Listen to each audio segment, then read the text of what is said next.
doing? Dance off, bro.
Ooh, child, things will get brighter.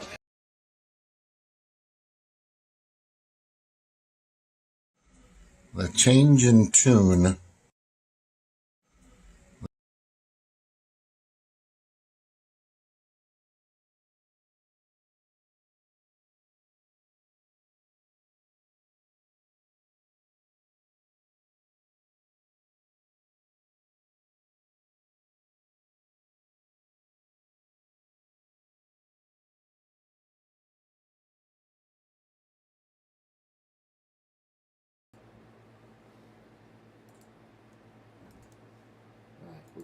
All right, sorry about that, guys.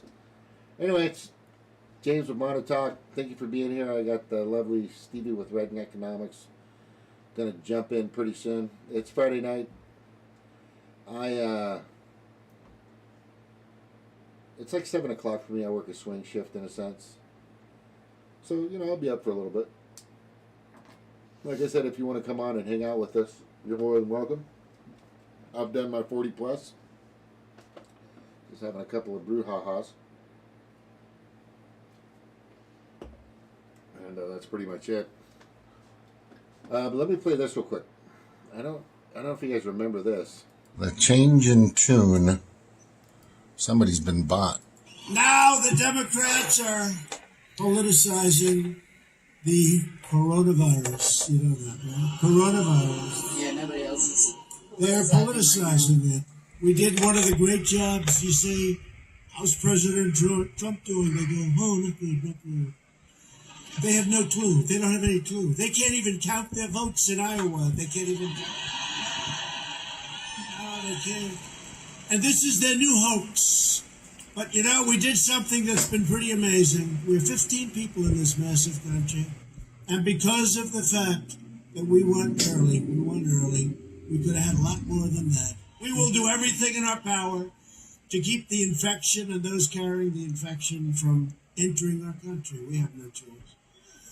Whether it's the virus that we're talking about or many other public health threats, the Democrat policy of open borders is a direct threat to the health and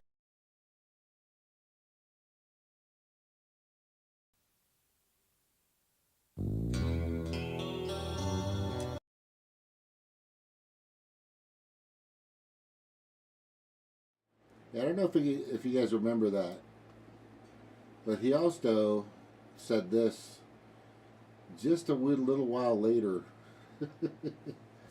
as he took the deal, man. another essential pillar of our strategy to keep America open is the development of effective treatments and vaccines as quickly as possible.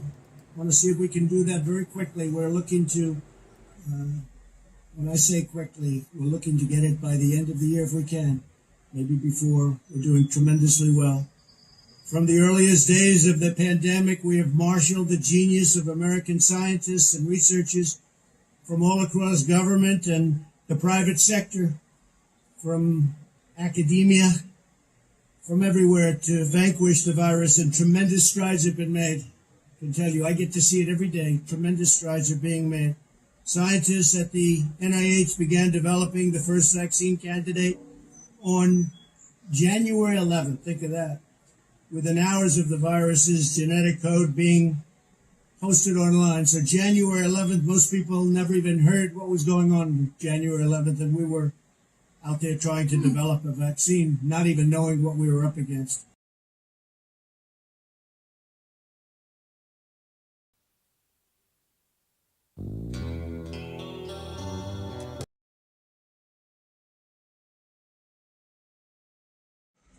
The change in tune. Somebody's been bought. Now the Democrats are politicizing the coronavirus. You know that, right? Coronavirus. Yeah, nobody else is. They're politicizing it. We did one of the great jobs. You say, how's President Trump doing? They go, oh, not good, not good. They have no clue. They don't have any clue. They can't even count.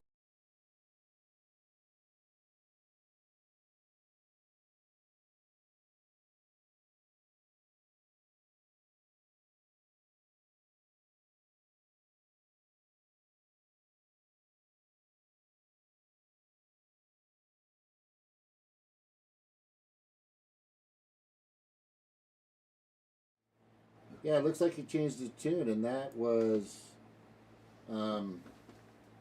after January 11th, when he was talking about the hoax right here, right? And then just a couple, like 2 or 3 months later, he just flipped. Oh, it's a hoax. Da, da, da, da, yeah. What did you know that we didn't know, bro? You're the fucking president of the United States. What did you know that we didn't know?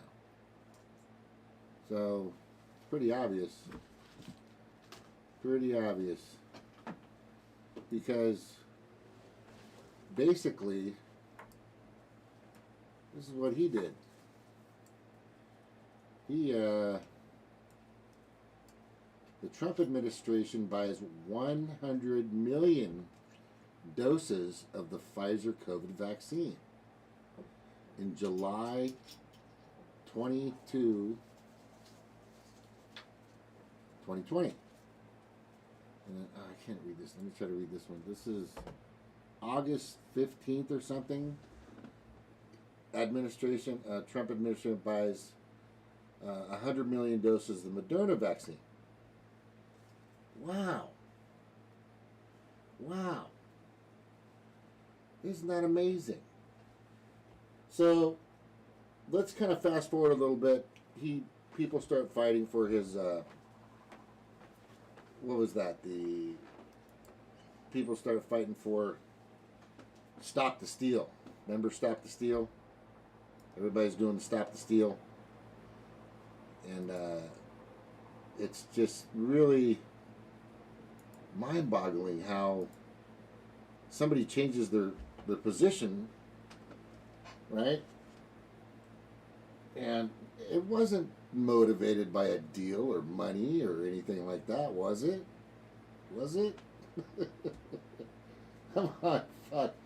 So, it's pretty obvious, and you have to try to understand the tentacles of Big Pharma, right? They're gigantic. This chair is so, it's hurting my back, man. But put in perspective what you just saw there. You saw the President of the United States of America telling the world it's a hoax. And then later on saying it's not a hoax, but because they found it in January, but he was saying it was a hoax later on. Later on in January. So, and then Stop the Steal comes up. Everybody's fighting. I get it. Yeah, fuck. I wanted to know what was going on. There was an insurmountable amount of evidence. An insurmountable amount of evidence on how they were rigging and moving information regarding the steal, the rigged election. Now, keep in mind, Bernie had been through it twice. He knows all about it. He knows the process. He knows what happens. He ran a fucking shitty campaign in 2019, 2020. It was a pathetic fucking campaign. Of course, you know, Faiz Shakir is campaign manager. Used to work for Harry Reid. John Kerry, you know, John Kerry, Mr. fucking warmonger extraordinaire. And Faiz Shakir also worked for Nancy Pelosi. Right? All you burners out there. I'm telling you, it's fucking corporate governance. It's the predator class running our public servants. If you think anything else, then you've been missing a lot of stuff for 80 years, for a long fucking time. Let me see if I can find that other vid real quick. I got some fucking funny ass videos. Yeah.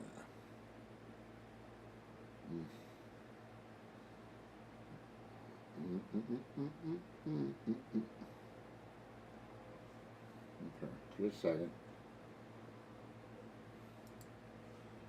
Yeah, so Stop the Steal was taken. I had I just watched this. Oh wait, here it is. Give me a second. Sorry, my bad. I'm not in a hurry, so fucking whatever. But it's important for all of you to kind of understand what's going on here. All right. And this, you have to. Truth is going to be revealed. See. Michigan is under siege because this is what I'm dealing with right now. Dana Nessel is the Attorney General in the state of Michigan. Oh yeah, and all of those shit. But they she have a lot sent of information. this tweet out. The most alarming piece of election, information. the false administrators. In other cases, it shows that they broke. In this particular, Who they were attacking. that the hacker has gone into, and then it shows the method of intrusion. Now, on some cases, you're going to see that they use credentials. That means that they have fake credentials because there were administrators that had been placed on the Secretary of State's computers, false administrators. In other cases, it shows that they broke through the firewall. In some cases, they did both. Now, in the next column, it shows whether it was successful. You'll see a Y. That shows that, yes, it was successful. Now, oftentimes, they're not successful, and they have to go back and try for another intrusion, and then it shows whether that's, in fact, successful as well. Then in the final column, what you're seeing are votes changed. Now, in this particular case, when they went into Emmett County, Michigan, the votes that were changed was they stole 3,477 votes from Donald Trump. That's what you're looking at. Now, as you go through this document and you look at all the multiple intrusions into our election, what you'll notice that over 60% of these intrusions come from China. So that is over 66% is what the number is. Over 66% of the intrusions into our election came from China. Why is this important? Well, some things were set in place, including some of the changes that took place in this country, particularly when we had the Wuhan virus or the COVID-19 virus hit this country. And we have a video. Well, first, Mike, do you have any questions about this chart and what it is showing? Yeah. So what you have here is what each one of these is its own timestamp that is 100% proof, because you have that not only where it came from, you have their identification, you have who they were attacking, their identification. This is what everybody would want. If you ever looked in and did an audit or wanted to look into a computer and look what went on in cyberspace, this is what you'd be looking for, correct? This is forensic evidence of foreign footprints as they entered our election and a cyber warfare attack on our election. And then it shows exactly what where did they come from, which computer exactly the timestamp, exactly which computer they entered into, in what state, which county, the ID, the unique ID of the computer that they entered into, and then it shows how they entered using false credentials or breaking through the firewall or both. Wow. Were they successful the first time, the second time, and then it shows the votes that they stole from Donald Trump. Right. This is proof positive. This is documentation of a cyber attack, but it also is documentation of the footprints of those who entered our election. Right. Right. And look at, if everybody notices here, everyone, you don't think this was all taken off? Is that every line on that drawing, all those moving lines, they represent the IP addresses of what I just showed you on the chart. So when you understand the hacker's IP address and the IP address of the target and the votes that were stolen, every one of those lines that you're watching move across the chart and showing whether they were successful and how many votes they stole, that documents that. Every red line, as they turn red, as they finish stealing the vote, basically, the red lines are all China. So what you're seeing are the actual files being received and sent. That's a documentation of the real-time theft of our elections. Wow. So every line on the map, there's a corresponding line on the sheet. And the color and the line types represent the severity of the attack. Now, red has been the most severe attacks. Those lines are all coming out of China. Those are the most severe attacks on our election system. Wow. Now,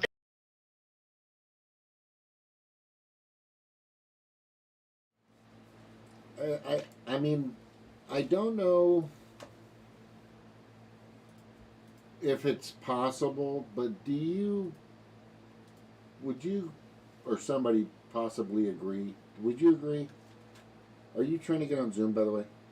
Yeah, I'm clicking on the link right now. Do you believe that possibly China worked with the Democrats to help snag that election? No, they don't need China. I don't know, but I'd have to look more into that. I'm not saying it's true or false. I'm just saying. I'm just throwing it out there. I'm throwing it on the wall. I wouldn't rule it out, but at the same time, we never heard about China in 2016, and they rigged that election pretty good. So. Oh yeah. It's just the Democrats, were all about Russiagate, right? So now you've got the Republicans, and who do they go after? Chinagate. So. Yeah. That's what it seems like to me. But I wouldn't rule anything out. Yeah, I wouldn't rule anything out, but at the same time, we all know that Russiagate was just bullshit gate. But this is, like, in your face. If you saw what I'm looking at, because you're not on yet, or maybe you are I'm trying looking. to fix my camera. It's all weird. If you can't, well, just grab this one. Plug it in. I think I got it. I think she's got it. But the thing is this information was supposed to be exposed on the 6th of December. Everyone. When did the Capitol go down? Or not down, but they had the tours. The Raccoon Boy tours. What day was that, honey? That was January 6th. Oh, January 6th. Never forget. January 6th. Never forget. Right? Never forget January 6th. Right? Because this is what happened on January 6th. Glad to see you guys. You guys are fucking patriots. Look at this guy's got me. I'm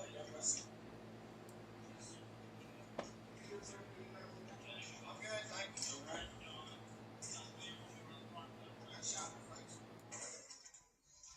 got shot in the face with some kind of plastic bullet. Any chance I can get you guys in the second one? We will. I've been making sure they ain't disrespecting the place. Okay, I just want to let you guys know this is like the sacredest place. So, first of all, they walk in with the cop with them.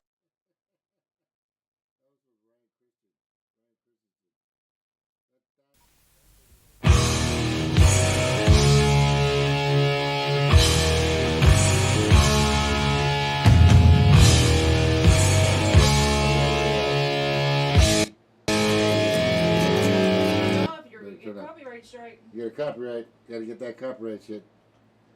Yeah, but I mean, come on. Tell me that wasn't a fucking tour of the Capitol. Right? Hey, That was a tour, man. And they got to see this guy right here. Armed guard protecting our taxpayer money-built facility, the United States Capitol. Just giving a tour. I mean, look at this guy. Look at this guy. He's just fucking... Hey, guys, come on in here. I'll show you around. Right over here is this right here. This is where so-and-so sits, right? It's fucking nuts. It's fucking nuts. That's just... It was staged. So, it was supposed to be... I'm thinking it was supposed to be more fierce. And they were... I don't think some of them followed the script, because it's all a script. It's all a script. It's orchestrated. It's a fucking show. Right? And I think some of them knew, possibly prior, a few of them, on where to go and what to do. And then I also think that they were trying to incite others to do the same thing.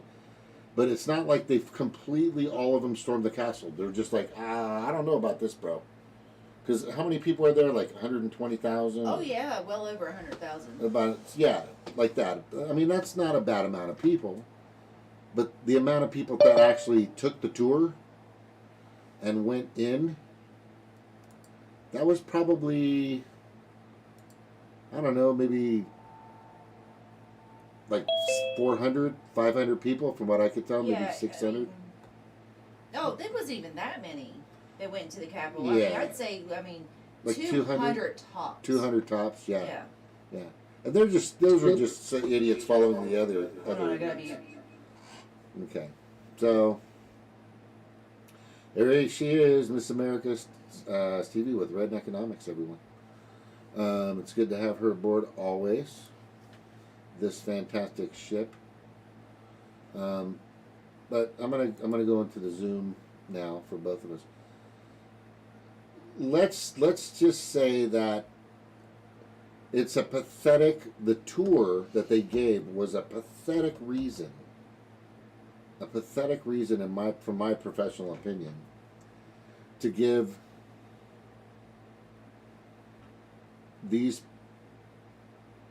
whoever the authority to build a fence with barbed wire and bring in 20,000 troops, and then 15, and 10, and then they had 5, and they brought back some more, vetted them all. Right? Is that the reason? Is that the reason why you started all this? Because of a fucking Capitol, well orchestrated tour? Is that why they're so threatening and so bad? And what is AOC saying now? They're going after her? Oh, yeah, Ted Cruz tried to kill her. Right? Ted Cruz is a murderer. His dad's the Zodiac killer. I guess it runs in the family, right? Your Zoom is muted, honey. Yes, because we're using the same mic. Oh, they can hear us, right? Yeah. Oh, okay, good. Go ahead, speak. I just want to make sure. As long as you're not muted, because we're using the same mic. Okay, yeah, we're good. Okay. Yeah. So, it sounds just as crazy. Remember when Trump was saying that Ted Cruz's dad was the Zodiac killer? Well, it sounds just as crazy when AOC is blaming Ted Cruz of saying, him trying to get her murdered. I mean, could you be any more dramatic? Any more dramatic? I mean, this is from the woman that wasn't even in the Capitol, right? Right? Now everybody's finding out that she wasn't even in the Capitol building. So, I mean, seriously, she's going to sit there and it's absolutely disgusting the fact that she is using a lie. Her history of sexual abuse or harassment or assault or whatever it was. But she used that as a shield. Like, you can't criticize me because, I was, somebody touched me, some way, somehow, even though we've never heard about it before, even though she's never done anything for victims. But that's not really too surprising considering what has she done for anybody but herself and Nancy Pelosi, right? I mean, she'll protect Mama Bear, but she won't protect other people that supposedly went through the same thing as her, right? She also shit on Tara Reid. Yes, she did. And now she wants us to believe her, right?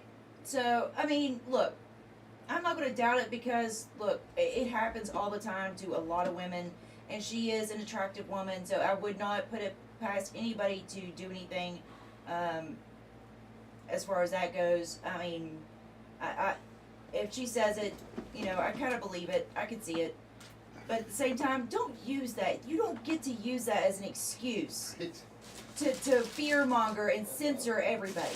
That's not an excuse to put other people through hell just because you went through hell. I'm sorry if that's what she is. I'm sorry if she went through that. I am. Nobody deserves to go through that. But you don't get to use that as an excuse to hurt other people. And what's happening right now? She is trying her damnedest. She has lost her damn mind. She used to be good at manipulating people and manipulating the news to her benefit. But man, she has become unhinged. She is unhinged. She is totally untethered from reality.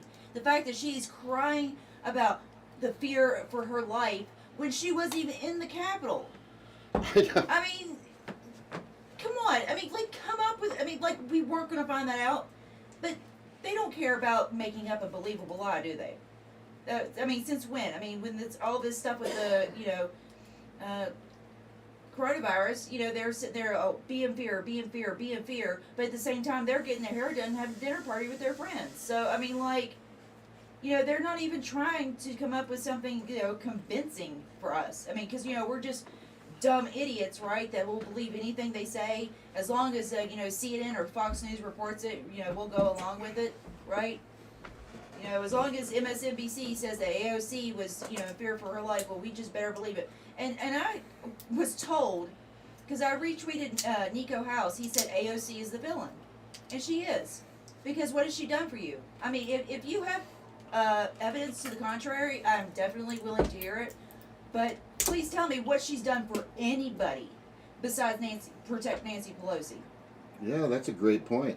What has she done? Tell me one thing that she's done besides what have you say done some for pretty me words. lately? Yeah, what has she done besides say some pretty words on Twitter, right? Well, the I don't arms need a keyboard flailing. warrior.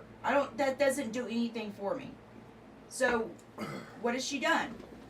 So I'll tell you. Can I show you? Can I show you what she's done? I retweeted Nico House. Yes, give me a second. I retweeted Nico House, and I was told from somebody that I really respect. She's been there for me. She's, I've known her for years, and she told me that basically she was disappointed in me and that I needed to think for myself. And I'm like, that is it. I am thinking for myself. I'm not just looking at her tweets and saying, man, she's a really good progressive woman. No, I'm looking at what she's done and what she's doing and what she's advocating for, which is, fascism. No, she's not an ally. She is the enemy, just like everybody else that is, in elected office. So go ahead, Jimmy. No, I was just waving my arms. I'm good. That's all she's done. I'm good. I was just waiting. If you want to continue, I'm good. But oh no, I thought you had some evidence to the contrary, but apparently no, I'm no. still waiting for that. No, I'm still waiting for that. So, if you're paying attention, which, I mean, attention can be. How do I say this? Where are you? You're not on camera. I'm not on camera. My bad. So, there's a different perspective. It's all where you sit in the theater, right?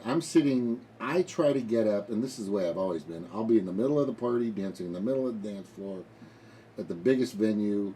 When I go to the the U.S. Open of surfing, I'll be in the middle of it all because I want to see what's really going on. I want to know what the fuck is. I don't want to be way back in the side in the corner where I can't see shit or barely hear or see what's really going on.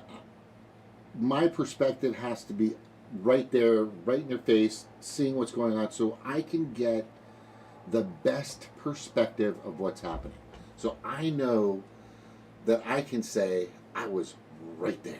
So right now we're right there, and we just acknowledged, and everybody knows that she completely and totally lied about being in the Capitol during these tours because they were so bad. Right? The tours, they were so bad. What does that say? right? I mean, let's just say I'm a Democrat, which I'm not anymore. Thank the gods. I'm not a Republican anymore. Thank the gods. I'm not a Green Party. Thank the fucking gods. Right? I mean, I love the Green Party people, but you know, if they're going to keep pushing idiots like Howard Hawkins, later. There's some good people everywhere, and on both sides. When I say Dumbo cants or Republicans, which I've used on many times, I'm not talking about the U.S. voting republic. I'm talking about the legislators, the judiciaries, and the executives. And this chick is a lying sack of shit, and all she fucking cares about is getting that fucking seat. She wants the succession. She wants to be right there when Nancy fucking falls off, because she's gonna fall off. Oh, she's waiting for that. Yeah, right. And she may even take her down just to get it, because she's pretty ruthless. To take that seat, to be the Speaker of the House. Oh, she's like a vulture just circling, waiting Oh yeah, for just Nancy waiting. Pelosi. Oh hey, Mama Bear, I'm good, circling. And then as soon as she starts fucking up, she'll come in and fucking take her down. Why does my camera keep going in and out? Yeah, so this. If you're a Democrat, you need to kind of reevaluate things, because if somebody's lied has done pretty much nothing for you. I mean, she had the opportunity to force the vote, to really do something with Jimmy Dore's search. She and Bernie had the opportunity to force the vote when this scamdemic first started. To do the thing they actually ran on. Right, to do the things when they had, I mean, just another why wouldn't you, during a fucking pandemic, want everybody to have health care? Or a membership at a gym, or be able to go outside and exercise and get health. You know, all the things that would make you a better American, a better U.S. part of the U.S. voting republic. But that never happened. Bernie had his opportunity, but he fucking shit it out. He had his opportunity, and all of them have done nothing. Both parties have done fucking absolutely nothing. She's been caught in lies, and sadly, there are some Democrats out there that are saying, "No, I believe her. She was there," but then there's absolute and total, unequivocal proof that she wasn't. Yet there are people that are going to say, "No, she was there. That's it. She was there." It's almost saying like Trump, what I showed earlier. No, he gave a shit. He was going to drain the swamp, never did. Right? He was going to do this and that, and then never did. Right? And then, Stop the Steal came, and what happened? Magically just floated away. Right out of the picture. What have they ever done to prove their trustworthiness? Yeah, that is the great point. What have all of them ever really done to prove to the U.S. voting republic, to all this, especially the 99%, that they've been there for you, that they've actually done something substantial and worthy of their positions? None of them. No. Not a single fucking one. It's sad because it's like, they keep making excuses for their actions. Hold on. And saying like, well, I know that, they went back on their promise for health care, but you know what? They're playing 4D chess. That I know that they're not they're not giving us the 2,000 like they promised, and they're lying right straight to our faces and saying that they never promised us $2,000, right? They're going back on that, right? Lying straight to our faces, and I keep seeing people make excuses for them. It's really, really sad. I feel very, very sad for these people, because it's like I feel like I am watching somebody in an abusive relationship. Like, he had to hit me. Because he had to hit me, right? Like, I did burn the dinner. I didn't have things ready when he got home from work. I just, it's okay. It's okay, because you know what? I deserve it, and it's okay that he does all these, or she does all these horrible, terrible things, right? Because what? We don't deserve anything better? I'm telling you what, how many trillions of dollars have we spent during since the beginning of this? Or she does all these. I mean, we did we've already done one COVID relief bill, where the majority of it went to everybody else. And this is our second one, right? Our second one, and where's the money going? Because we're getting $1,400 fucking measly dollars. Where's the rest of it? Going to Israel? Going to fund, fish research. I mean, like, cool. I mean, I like ocean fish and all that, but like, Ritz do, buddy. Like, we gotta pay our bills, and we're in a better position than most people are right now. I mean, most people are absolutely screwed in the streets. They're gonna give us $1,400. Like, that makes up for what? 12 months, a year of our rent and mortgages? That doesn't touch shit, man. They need back pay. We need back pay because the bill is going to come due, even if we are working with people that have been lenient and respecting of everything that's going on. The bill's still going to come due. And when this finally ends, because Biden's in office now, right? And all of a sudden, now that Biden's in office, the day he got in office, all the numbers dropped. All the numbers dropped for the coronavirus, even though, what? Like, how does that make sense? Joe Biden hasn't done anything any different than what we were already doing. What, he banned the word China virus? Oh, I might go to jail now because I said it. But he banned the word. What does that do to what? Pay our bills or do anything? If they were really serious about this, they would have given us health care from the start. They would have given us money to stay at home. Everybody would have stayed at home for 2 weeks. Like all the other countries. Right? And then we would have gone back to work. And all of this would have been over within 2 weeks. But they didn't, because they didn't take it seriously. You know why? Because they're using this to line their pockets. They are using this to take away rights and line their own pockets. Either it's the corporations that are using this, right, to gain money, which is basically the same thing as power, or it's the government that's using it to strip away our rights. Either way, we are losing all of our independence. Now we are being forced into all these different things that we don't want to do. People are being forced out into the streets. It's sick, and how can anybody take the sides of these assholes in a time like this is beyond me. I don't know how anybody can still cling to the faith that AOC is a good person, or Bernie Sanders is a good person, or the Democrats are the good guys and the Republicans are the bad guys. It is beyond me. It is beyond me. And I almost want to say, like, you deserve what you get if you are this stupid. But at the same time, it's like, no. I mean, this is the way that propaganda works. It's not their fault. It's not their fault because they have been conditioned and lied to and beaten and abused by this government since the day they were born. So I cannot, they are not my enemy. I will maintain my focus on the government because they are the ones that are doing this. The corporations are the ones that are doing this. It's the parasitic class. I know you say predator class, babe. But I say parasitic class because predator sounds a little too thank you. Capable, right? Previous. They're parasites. They would be nothing if it wasn't for us. They would have no power. They would have no money. We go out and work the fields. We go out and make their money. We sell their products. We buy their products. And they're the ones that are just sitting back on their yachts, having wine parties with George Clooney and Nancy Pelosi while we do all the fucking work. So, anyway, I've had a lot build up. This has been a very stressful month, okay?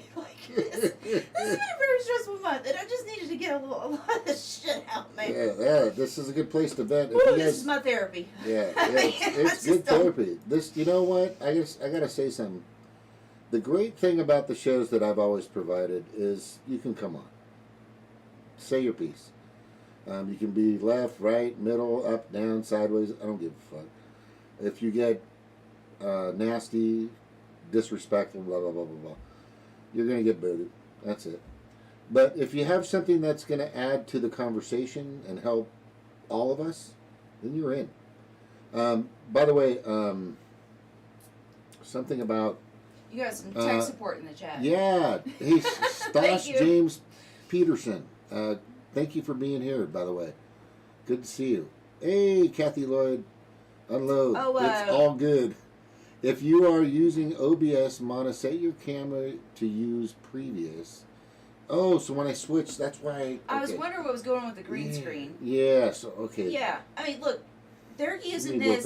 They're using this to get what they want, right? They're using this to take away our rights, to get money and all this stuff. So that's what I'm saying. Like, let's use this to get what we need. Okay, so it's a pandemic, right? Okay, so where's my health care?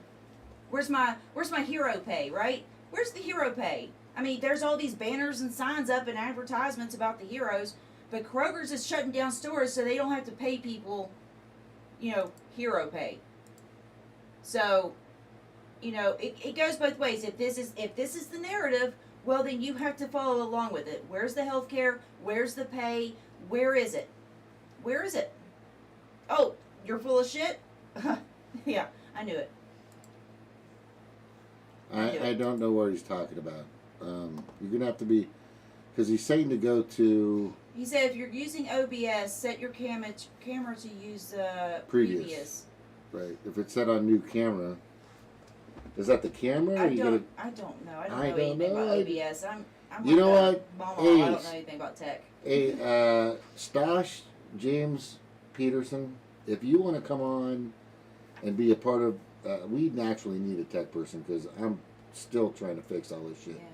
What does Kathy Lloyd say? The government doesn't give a fuck, right? Yeah, exactly. Thank you very much, Kathy. Yeah, George Carlin for sure. I saw her earlier somewhere in somebody's chat. Yeah, she's I good. gotta She's get a that nurse. video where the fucking Democrats turned that nurse. shit around. She knows what she's talking oh about. yeah. Yeah. Oh yeah. Let me see here. What was that video? Remember that one where I'll find it. I've got it. But So I'm talking to the Democratic one. yeah. Oh, buckle up, buddy. Yeah, that's buckle up, because you're gonna in for piss some you propaganda. off. That's gonna piss you off. It ain't good. Because they use George Carlin's words to push their agenda. It's like, wait a second now. George Carlin wasn't just talking about the Republicans, because it shows. I gotta show it to you. Hang on, just go. I don't know what else you got to talk about, but please do. Now, when you're done, I know I've kind of hogged the Keep mic hogging tonight, but I did some research into the people that made this video and who they are and what they're about. So I'll just enlighten you with some of the things I found out. Where is it? Dive? No, that's a dive. Gosh darn it. Did I think I sent it to you, right? I sent it to you. Oh, God. Wonderful. Hold on, let me look for it.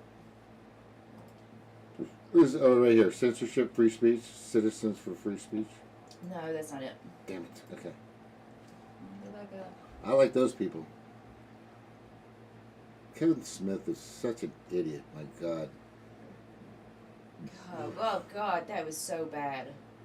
Right? Double mask, bro. Where, you know what? In the middle of nowhere, in the open air. No, he should wear like 20 masks. I think 20 would be perfect.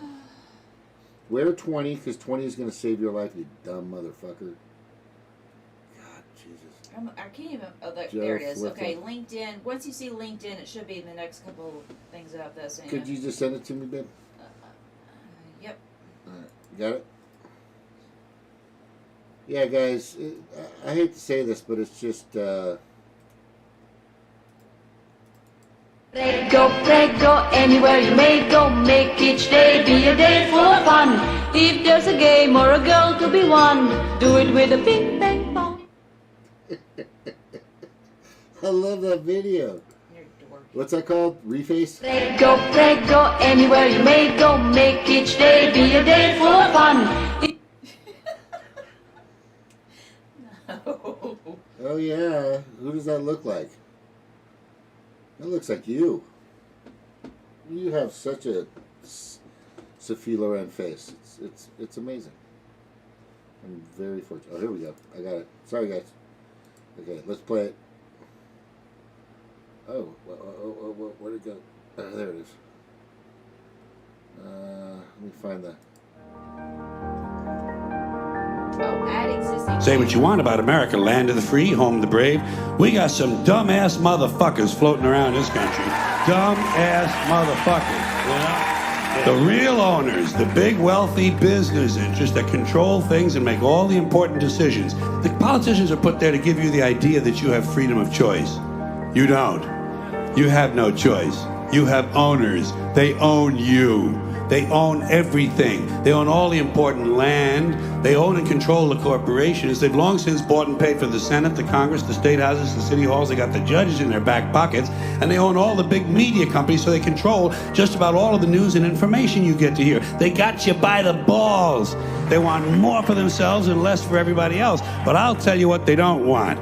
They don't want a population of citizens capable of critical thinking. They don't want well-informed, well-educated people capable of critical thinking. They're not interested in that. That doesn't help them. That's against their interest. It's a big club, and you ain't in it. By the way, it's the same big club they use to beat you over the head with all day long, where they tell you what to believe. All day long, beating you over the head in their media, telling you what to believe, what to think, and what to buy.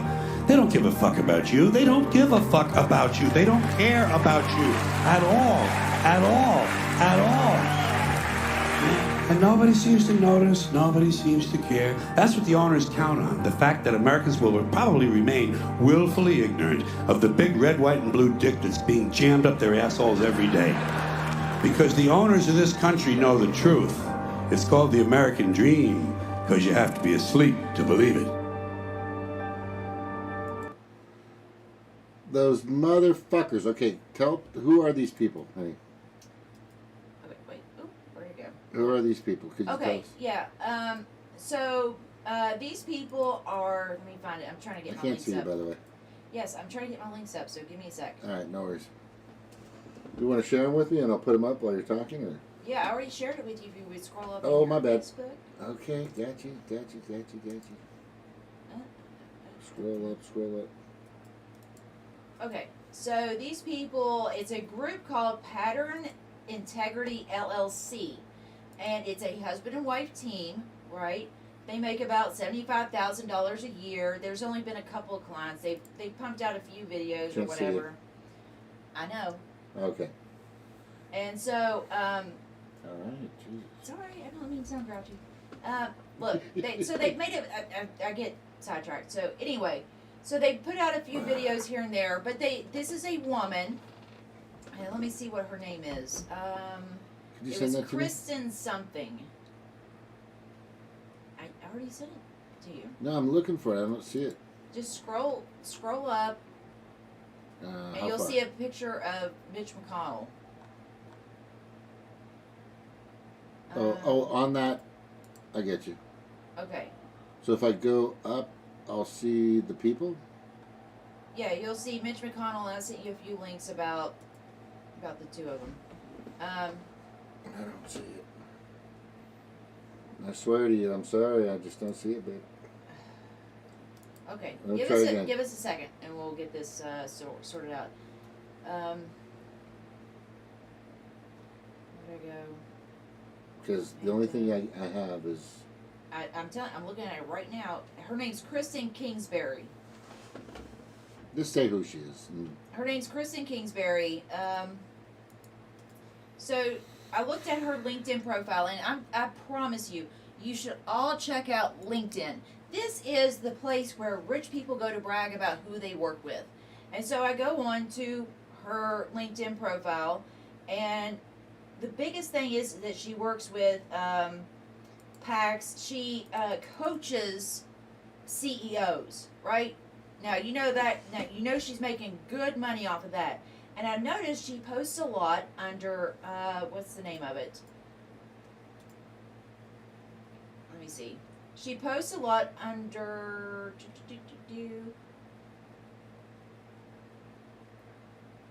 University Club of Portland. It's a country club for rich people that's been around since 1898. So you know what that's about. They go and they do all these dinner benefits. They do all these things for the George Floyd protests and things like that. They talk about diversity, and then you look at their group picture, and there ain't a You gotta send it. single person of color in there. It is all white as far as you can see, but they are sitting there talking about diversity and all this other stuff. Well, you know why there isn't any diversity in their group is because their membership dues are $300 and some a month. That's why. Go, anywhere you may go. So anyway, it's just a bunch of rich white people stroking each other's egos and trying to make it good with the Democratic Party. I'll just sum it up real quick. That's all it is. And it's just money changing hands behind the scenes. This is how you find out who knows who, is really when you start looking at the country clubs, that's when you start finding out how people know each other. It's not about Democrat or Republican, it's what country club you belong to. Babe, you didn't send it. The link you're talking about. I do not have it. Yes, you do. I just scrolled up in our conversation and I found it. On what? Facebook. Messenger? Yeah. I don't know. I'll send you what I got. Yeah, just send me. That's what I'm saying. I can't. I don't. I'll do what I can. It's all right. I didn't know I was doing this tonight, so I wasn't like. Yeah, it's all right. prepared Look, for it. it's as long as we can provide the information, it's all right. Yeah. I can always shorten this and edit it and stuff anyway, so which I probably will. So whatever you want to say. Oh, Kingsbury, is that it? That's it. So, all right. So I got it now. All right. So, Diana Scholzler, or are you talking about Sawberry? Kristen, I don't know what did I send you? Kristen Kingsbury. Now this is the first link I sent you is the people that work there. These are the people that the general manager, the people the person that's in charge of sales and catering and everything else. Yeah, tell me this fucking country club doesn't have some money. Jesus Christ. I've been to a few, but this one's pretty impressive. And what is her position? I've got sales director, general manager. Yeah, those are just the people that work there. Hold on, I'm trying to find the one that's. I gotta scroll back up. Good stuff. Yeah, they're all part of this entire. They're all part of the show. All part of the show. Oh, I saved it under book links. That's why. I got the Kingston. Yeah, that's the woman that made the video. Now she's made a couple It's other LinkedIn? ones. Yeah, Kristen. She's made videos. crap. I'm memorializing RBG. Just all the things that the Democrats say oh, this is super important. You need to care about this. She does videos for him. I gotta get on LinkedIn. That's on LinkedIn. Okay. Okay, well, it's not that important. I'm just saying. I already said what. Yeah. So you know what? We'll put it in the notes. The comments, the notes, on it, so you guys will see it firsthand.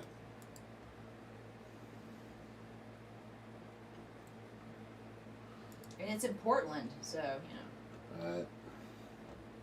Let me try to open it again. Just a second. Oh, there we go. Kristen Kingsbury. There we go. Thank you. Jimmy's got it. I got you. Let me get you. Let me got you. Alright. Is that her right there? Alright. So, if you go down in her... Yeah, she's got all this. Wrote, directed, length, documentary, Portland Inc., the movie, conducted 56 interviews. Oh, there's a lot of stuff. A lot of stuff. Portland Inc. Oh, that's one of my favorite pastimes is just going through LinkedIn and seeing all these rich people brag about, What they've done. oh, I've worked with this person and that person. It's like, oh, okay, well, that's good to know. I mean, just file that away. So there she is, right there. I got her up. Alright, so when you guys see her, just to let you know, she's definitely not on your side. And it's really sad, everyone, that they're taking George Carlin's words of talking about basically the oligarchs, the predator class, and everything, and they're trying to steer it, and she knows what she's doing. She knows exactly what she's trying to do with this information. She knows what George Carlin is saying, but she's using those words, those phrases, his tone. She's using him to paint the picture that the oligarch, the predator class, is just the Republican Party, Right. or Trump, right? You could easily, with ease, you could easily take the same video and put fucking Nancy Pelosi in there. Couldn't you? Of course you could. You could put Joe Biden in there for sure. I mean, they're all a part of the same mechanism. We're gonna have to do that. You know what I'd like to see is I mean, you could do that. You could take that same George Carlin skit, and you could easily just flip it. Yeah. And flip it around and say, and if you do it right, you put everybody in there. Yeah. If you do it right, you just put everybody. You put Colin Powell, you put Condoleezza Rice, you put fucking Debbie Wasserman Schultz, you put Donna Brazile, you fucking put Bernie Sanders in there too. Believe it or not. Yeah, because he just gaslighted us about the $2,000 check. What did he do? Oh, Oz was playing earlier on Roar Media. That he What? went and he kept his head down the whole time because he knew he was full of shit when he said it. Because he's like, well, we promised to get you the $2,000, the $1,400 check. Because he went along with the narrative that we were supposed to get the $600 and then the additional $1,400. But they told us they would send us. Y'all know the whole deal with that. But Bernie Sanders went along with it, just like he went along with Hillary Clinton and her steal, just like he went along with Joe Biden and his steal. He goes along to get along because he's more afraid of making enemies on Capitol Hill than he is of hurting the people in this country. So that's what he's shown his true colors. Yeah, he's definitely that guy. He'll come out and say some nice words about Medicare for all. He might wag his finger at a few millionaires or billionaires, but that's it. He's got no bite. All bark, no bite. And he barely has any bark left in him, so. Yeah, nothing. No, nothing. Did I post this? Hold on a second. What is this? Oh yeah, that's a good one. It's really sad, and I see a lot of burners, and I see a lot of, and they're still out there. They just, for some reason, and I just talked to somebody on Facebook via Messenger. They're still believing that Trump on the 19th is going to Supreme Court come back and do something really spectacular. But I said, don't get your fucking hopes up. The guy's already out the fucking door. Yeah. He slipped out the back door, right? Took his fucking big pharma deal and slipped out the fucking back door. And if you think he's here to save you or help you, then, there's plenty of stooges you can pick from. They're all out there. I mean, the list is fucking endless, which it seems these days. The biggest problem that I really try to hit home is to create the information that's out there takes a lot of money, a lot of guru marketing firm advertising. One of these shows, which I'm going to do, is find out, and somebody started to do it. I think it was Represent.us, or somebody started to create all the firms that work with the politicians. These are the advertising, marketing, publicity firms that write these speeches and put this shit together so they can, brainwash you in a direction that they want you to go. I mean, it's like I think it wasn't Mark Twain that said it, but I think somebody coined it, related to Mark Twain or something of that nature. It's harder to prove to someone they've been fooled than it is to fool them. It's harder to prove to somebody that they've been fooled than it is to fool them. Yeah, exactly, Mark. Think of mind control. It's all sad. Yeah, let me go back in the chat. See, we got Kathy. Sweet. I don't know what that's for. Oh, you to Kathy. Yes, Doss James Peterson. Way ahead of the time. Yeah, there's a lot of stuff. Guys, everyone, whoever is paying attention to this. By the way, I'm not going to ever monetize. I don't want to monetize. Fuck the monetization. Remember my words. Remember my words. Stas James Peterson. Happy to hear some real people discussing issues that we're all facing during these very difficult times. Keep speaking truth to power. Love the content, mana. Straight up mind control. Yeah, it is. The social engineering is brilliant. Look, as I've said in previous videos, and I've been saying this forever, I've been in marketing. I've been to the seminars. I've been to the training classes. You know, circle means okay, square's not that good, abstract colors, contrasting colors, how they use those, like McDonald's is abstract colors because they want you, you know, red, yellow, white. It's like, I don't want to stay here that long because they don't want you to stay at McDonald's. They want you to come in, eat, and get the fuck out. Come in, eat, get the fuck out. Right?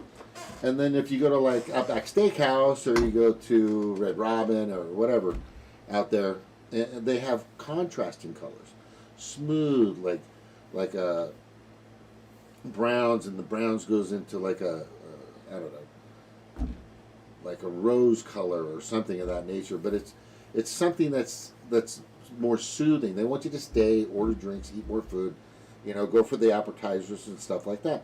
There's so many things out there that are controlling you. You don't even know. You have. And this is the thing, is this is where the ego gets hurt. This is where people are like, and ego, trust me, I've had ego problems probably all my life. I think everybody, if you don't admit it, you know, then whatever. But the thing is I understand, because I know that I've been to the training, how they're able to manipulate and put you in a place, and the social engineering is just fucking amazing. We're talking billions and billions of dollars to these firms, these advertising corporations that do all these things. And what's interesting to me is nobody will acknowledge that. I always bring that up in my shows. Just to let you know you're being played, you're being fooled, and let me show you why. This is what's happening here. I mean, the one picture that I bring up that recently, and I think I've done it in the past, showing all these studios, CNN, MSNBC, OAN, you know, the list goes on and on and on, of all the mainstream media studios that are built with million and sometimes $billion sets. And guess who pays for that? Not you. You don't pay a cent. Raytheon. So, right? Raytheon pays for that. The military industrial complex pays for that. Big Pharma pays for that. Big coal, big nuclear, big fracking. They pay for that. You don't. Why in the hell would they want to say a fucking thing that benefits you? Why? They don't give a fuck. They want their ratings. They want to make sure that they have enough content, right, to keep the drama going. Happy, sad, scare, fear. It just continues on and on and on. If you're watching mainstream media news, you're watching a continuous orchestrated show.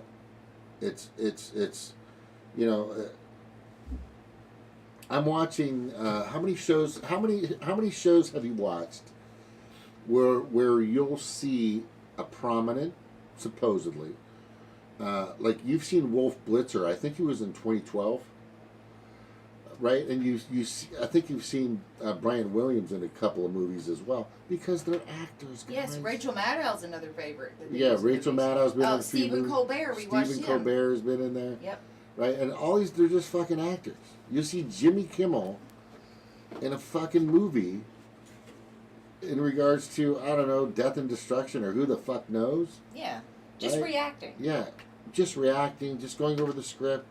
They're just fucking actors. It's a big show, man. The thing is man is exactly right. Thank you. It's predictive programming. It's in the indoctrination camps through the schools, and maybe you choose not to, yes, for sure, not to acknowledge what they see in front of their faces. Yes, trust using the authority conflict figure. theory, pitting people against, yes, thank you. Dude, you need Who to said come that? on. Who said that? Josh, Stosh James Peterson, SJP. Yeah, I'm I just saw gonna him say, earlier too. Yeah. He's yeah, got good stuff. it is so apparent, and it just drives me crazy. I didn't take apart Graham's show earlier. I just took apart the person that was with Graham. Yeah. In regards to that happening, and I'm like, dude, didn't you just have Whitney Webb on your show? I mean, aren't you paying attention to what they're fucking doing? Or are you just bringing people on for content? No, I don't think that. Look. Well, no. Let me finish. Please, okay, let me finish. I'll let you finish. Sorry. Thank you. No, you don't have to apologize, man. What I'm saying is, he was asking a question. This one question. What's it called? The mRNA. You have a doctor coming on your show. That's going to, and you want to talk about the vaccine, and you can't even say the nomenclature or the definition of what it is. What does that really say, Graham? What does that really say? It's the M, which means messenger, RNA, and the RNA part I kind of forgot. But you didn't at least get that. Like you lost it or didn't remember it. And there's so many things that he really didn't see. And I don't think he's trying to play stupid. I don't think he forgets things. But if Whitney Webb is coming on my show, I'm telling you, I've got I'm just waiting. I hope to God this brilliant, dynamic, young, vibrant individual comes on my show so I can ask questions that maybe nobody's asked, but the goal is for me is so that others can hear the things that are happening right in front of them. Like I would like, the thing about Graham is and I said it in my video earlier, is there were so many times he could have said, hey, by the way, what are you saying? Because other people are saying this, and now you're saying that there were no deaths, but there's 501 people that actually died. 10,438 or something have had severe effects. So you just said that nobody died. I mean, this is, from your vaccine. And the youngest person that died was 23 years old. Because he's not, look, it's good to have guests on your show, but give them the respect and the dignity and the honor they deserve as people of intellect to do a little research. To at least, show that you care about their content that they're trying to give you by understanding what they're actually trying to present. That's just a common courteous thing to do. I had Ryan Christensen on like 3 or 4 months ago. Oh, he's amazing. And he was amazing. I had Steve. Sleeve. What's up, Steve? I have Steve from Slow News Day on my show. That guy was amazing. He was amazing. And then he challenged me on something. I was like, that makes sense, bro, but let me tell you, and that's fine. And that's fine. That you have to have these discussions. Yes. You have to have. Dude, I'd love nothing more than when somebody challenges what I'm thinking, because I don't want to just go through and just feel comfortable with what I'm thinking. I want some feedback. I want some pushback. I want to be challenged and know that what I'm saying isn't total bullshit. Right. That's why I started my channel. It's if I started my channel because I was like, well, if I'm going to say something wrong, I guarantee you, or if I'm thinking something wrong, or if I'm going down the wrong path, I guarantee you the internet is going to correct me, because the internet loves to correct people that are wrong. So I started my channel because of that. I wanted the conversation. I wanted to know what's going on with people. What's, where are they at? Where's their head at? I'll tell you where my head's at. This is what I've been thinking about. This is what I've been seeing. This is what I've been researching. This is what I've been doing. Here's where I'm at based on what I've seen and what I've learned. This is what I'm thinking, right? And so I want to know, what other people are doing. But, a lot of the times what I'm getting is Jimmy Kimmel told me that Trump's bad and he's orange. Or AOC said some nice things on Twitter, and that's what's good. She's the good one because I saw a good tweet from her. It's so draining. But, that's what I love about Slow News Day, being on Roar Media. And the thing with Graham is like, he's a good dude. I can honestly vouch for him. Up front, yes, I've done an interview. He's had me on his channel. I've done an interview with him, but he's never actively he's not a TYT person. That's what I'm trying to say. No, he hates that much. I know he hates fucking TYT. Yeah. So I mean, he got it wrong. He got it wrong with this interview. I know he had a lot on his plate with all the censorships, stuff that's going on, but man, he did not come in there prepared. He just asked her a couple of questions and just let it go. And I do love Graham, but yeah, it wasn't a good interview, man. There wasn't a lot of thorough, real concrete questions that needed to be asked. There wasn't any kind of pushback, but I get it. It was we've all had bad interviews, myself included. We've all had our bad interviews, but it's just not his strongest interview. So I wouldn't use that one as an example for a reason to take the vaccine for sure, because that it really wasn't it wasn't discussed from a place of knowledge or skepticism. You know what I'm saying? It was not. He knew some questions to ask because I'm glad that he asked the question about hey, given the history that the African American black community has had here in America with doctors and scientists and the government using them as guinea pigs and doing testing on them without their knowledge or sometimes with their knowledge, but being forced into it. Either way, it's you don't have an option, right? But I'm glad he asked that question because that's an important question. But she did not answer that question. She didn't answer that question at all. And when he pushed back with when people don't want to, take this vaccine because, look, they've had bad experiences with vaccines, Bell's palsy and all these other things autism and stuff. I don't know about autism, right? I don't know if that's. There's so many reasons for autism. I don't know yet, but the thing is there are a lot of great reasons. But the one thing he didn't mention was because Big Pharma has a profit to just shoot whatever shit they want into you. They don't have to, do a, proper study on it. As long as they get that injection into your body, they make money, and that's all they care about. When healthcare is for profit, we have every reason in the world to not trust what they're doing. Because they're not in it for our health. They're not in it to make a difference. They're in it to increase their stock, profit. That's it. That's it. So, of course, when they give us a bad vaccine, of course, their, stock profit goes down.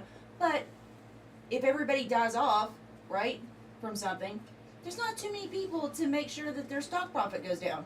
There's not too many people to boycott when they're dead from the vaccine. So I'm just saying, that wasn't included in that question. So, it was a bad interview. I'm not faulting him too much for it because, a lot of stuff's going on and we've all had bad interviews. But, it's just, don't look at that for answers for sure. Jess said he's a pussy. Yeah. No, it's so sad because I'm oh my God, he had Whitney Webb on, right? I was he had Whitney Webb on, he twice, 2 or 3 times. Oh, he's on there. He's getting with us, man. He's getting ready to, link arms with us on this. and then like he just kind of like falls back into the same like coronavirus is killing everybody, and I'm just like, dude. And I get it because he's very compassionate, like he cares about a lot of people, and like he wants to make sure like he doesn't hurt anybody. So I understand why a lot of people are falling victim to this narrative, because they don't want to hurt other people. They don't want to see other people get sick or to suffer or to die. And so they believe all these scary facts because they don't want to see other people get hurt. But you know what? If you don't want to see other people get hurt, then you need to realize that you're being lied to about this whole thing. And that you need to look at the broader picture of how many the number of college student suicides is exponentially increasing. Yeah, it's bad. College students are killing themselves at a much higher rate. People are dying because they can't get into a hospital and get health care because they need beds for COVID patients. For fake COVID people. Right? And so, I mean, my brother-in-law almost died, and he's a cool dude. I really like him. I mean, he's good people, and he almost died because doctor after doctor kept sending him home because he wasn't a COVID patient. I mean, it's sick, the amount of people that are dying because of this. How many people are going to kill themselves because they lost their homes and their jobs and everything in their life? Suicides are going to increase so much because of this. Mental health issues are going to increase. Misery is everywhere. Because people don't know what's going to happen. And so that's okay. It's okay to inflict that on people, but as long as they don't get COVID, right? It's okay for Heartlands Media just did a story about 90,000 kids in Florida, elementary school kids just went missing. They never returned back to school. And I did a video on this because these kids are being tortured. This is what they did. Remember back in the day when they told kids to get underneath the desk, right? In case of a nuclear bomb. Duck and cover. Duck and cover, right? Duck and cover. This is the same thing they're telling our kids. This is not backed by health science, right? I worked in the trauma ICUs, surgical trauma ICU. I had to work with patients that were, that just got transplants, which they are highly susceptible to infections. You have to be very, very careful with them. Patients that had MRSA that were highly contagious, so we had to make sure that we weren't contaminating that patient with other patients. So there are real measures to make sure that you don't infect people with things. And what we've done with this, coronavirus, it is nothing to do with health sciences whatsoever. No. Because to have fast food open, or to have anything open for that fact, Yeah, just none of this makes sense. This isn't a quarantine. You can't have a quarantine when there's still people going out and about and doing things. That's not how it works. Yeah. Unless you have a gown on, a medical, PPE gown, and you have your face shield and your gloves and your mask and all this stuff, you're going to get it. So, I mean, to have these half measures, there are no half measures in a fucking real pandemic. In a real pandemic. So, I don't know. I've even lost sight of what I was even talking about. I was on this rant about how stupid all this shit is. Can you go through I was talking about Graham, but anyway, but you can't just look at these scary numbers from CNN and quote that as a reason to just go along with what they're saying. You have to look at the other side of it, which is there are real people that are being hurt on the other side of this. The essential employees that are being worked to death, they get no pay increase, they get no health care, that are susceptible to illnesses because they come in contact with so many people in the day that cough on them and spit on them, sneeze on them, give them nasty ass money out of their bra and their crotch and their shoes and everything else. They just, pull it out and just wipe it in your hand and, bleh, that's what they do. You were there. Those are the people that should have health care, and nobody's getting health care. Was that lady that coughed on you? Yes. Right when all this first started, I remember I was standing there at Little Caesars. I'm taking this woman's order, and she pulls her mask down, and she goes, right in my face. And even if we weren't in a pandemic, that's nasty. You're nasty. You shouldn't be allowed in polite society. You should be out there with Hillary Clinton in the woods. Like, you are nasty. Yeah. But I mean, it's just so gross. It's so gross. And these are the people that have no health care and are forced to go into work every single day, right? Even if they feel sick, which I try to do. I felt sick. I felt sicker than a dog, and I said, please, you gotta call somebody else in. He goes, no, if you don't come in, you don't have a job. So I had to go into work selling pizzas, making pizzas, sick. Dealing with customers, sick. Because all they cared about was the bottom line and the profit.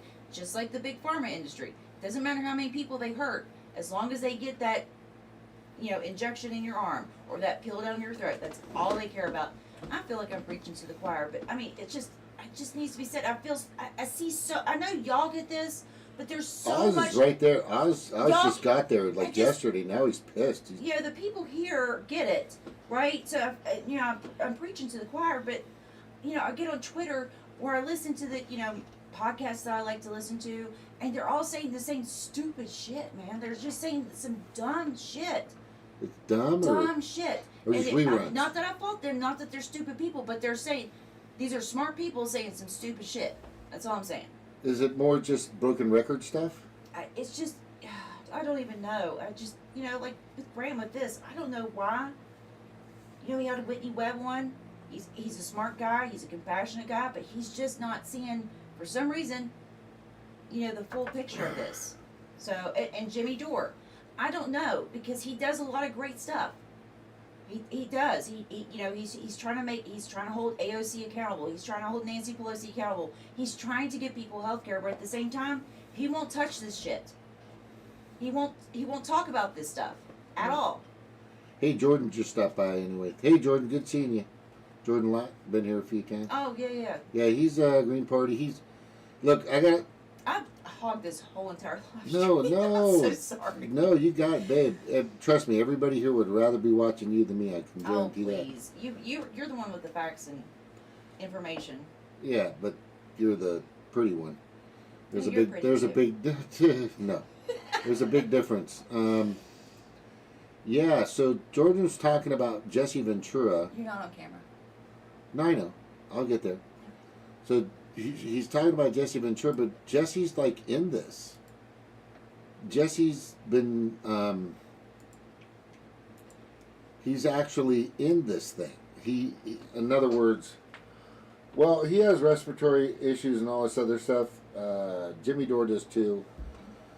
But Jesse is hook, line, and sinker, and I don't know if he's still there now, but he is absolutely all in from last I saw, and this was like a few months ago, in regards to the scamdemic. He's in. And he truly believes that this is actually, that the PCR tests are real, and that the hundreds of thousands of people died, when I've clearly proven, and many others have clearly proven that that's a load of crap too, right? I mean, when the way, and I'm going to play this video real quick. Let me see if I can find it. Just give me 2 seconds. Give me 2 seconds. 2 seconds. Here we go. I got it, guys. Girls and guys. And I really love and adore and respect and think that Jesse Ventura is the man, but he really needs to see through what's really happening out there. And what's really happening out there is basically what everybody's seeing. Not everybody, but there's a small. What's sad is there's a small group of people, and there's not a lot of us. I'd say we're what is it, about 40% of the people think that there's this whole COVID thing is little over 30%. About a third of the people in the United States think that COVID is not a scam, not real, but they believe that there's something wrong, and it just doesn't make sense. And people are making money, right? And Big Pharma is still getting their fucking money. I mean, lobbyists gave $275 million, right? And we're talking tons and tons of money. They gave $14 million.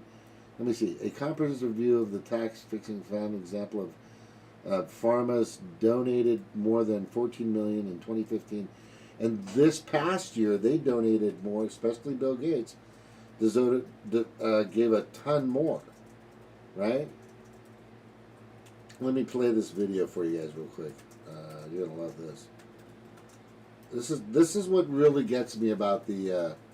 Yeah, please go in the chat. There's some good stuff, man. Yeah. I don't know who Tasha Peterson is.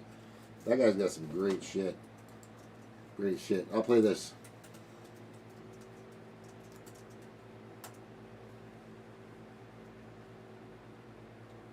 Oh, why isn't it playing? Hang on.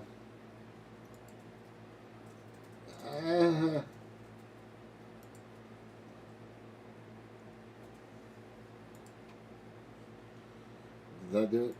Nope, that didn't do it. Let me see. Why isn't it playing? Oh, you know why? I think I gotta just turn it up. Just a second. Just a second. Homie got you. Homie got you.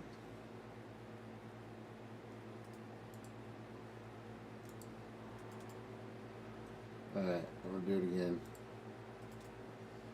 See if we can get this. Maybe I have to present it or something. Hang on. Dying of COVID. So the case definition is of the definition of people dying of COVID. So the case definition is very simplistic. It means at the time of death, it was a COVID positive diagnosis. So that means that if you were in hospice and had already been given, a few weeks to live, and then you also were found to have COVID, that would be counted as a COVID death. It means that technically, even if you died of a clear alternate cause, but you had COVID at the same time, it's still listed as a COVID death. So everyone who's listed as a COVID death doesn't mean that that was the cause. Yeah, it's bullshit. So I've got it in writing here. It's pretty blatant that they're fucking fudging the numbers. There's no doubt. Let me see if I can find the correct pick here. And then the next one is, no, not that one. Oh my God, yeah.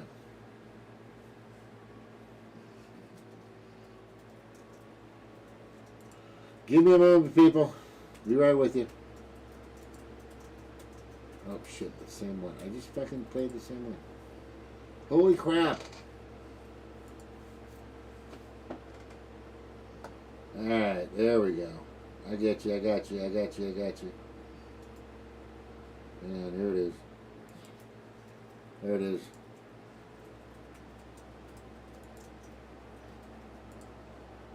There are other countries that if you had a pre-existing condition, and let's say the virus caused you to go to the ICU and then have a heart or kidney problem, there are other countries that if you had a pre-existing condition, and let's say the virus caused you to go to the ICU and then have a heart or kidney problem, some countries are recording that as a heart issue or a kidney issue and not a COVID-19 death.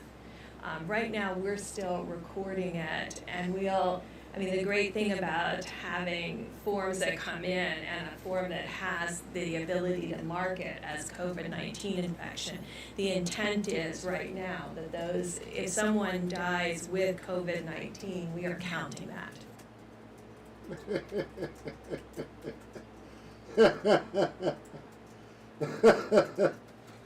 Holy crap. It's just, if you were to find a way to say you're at a horse race, right, and you know for a fact that Billy Bob racehorse is called Billy Bob, and Mary's Dream, and then you have another one, Philadelphia, whatever the name of these fucking horses are. You know that one of those is going to win. You just know that one of those is going to win. It's win, place, or show, baby. Win, place, or show. You just know for a fact that you're going to hit that trifecta, right? Which would be good. well, you can set up a trifecta, one place or show, but that's fine. So this has been rigged as a trifecta. So they know that they set it up so that when somebody, and I've shown this in my previous shows, no matter what you fucking died from, it clearly states, and you just check the mark. That's what she's saying. Bricks is saying. All you got to do is check. It's a form now. You just check it, right? And now it's a COVID death. But here's the biggest catch. The PCR test is bullshit. The PCR test is the biggest piece of fucking crap ever. All right, and the only reason I'm going to say this because girl, it's true. Okay, and let me just show this real quick because this is important. Right, because this is important. I'm going to show you this. Conscious Resistance did this a little while ago, and it was a great video, and I'll play this real quick. In regards to, you got this, no, that's not it. Okay, we'll go back here. Here it is. The PCR deception, right? I'm going to play this one. This is a good one.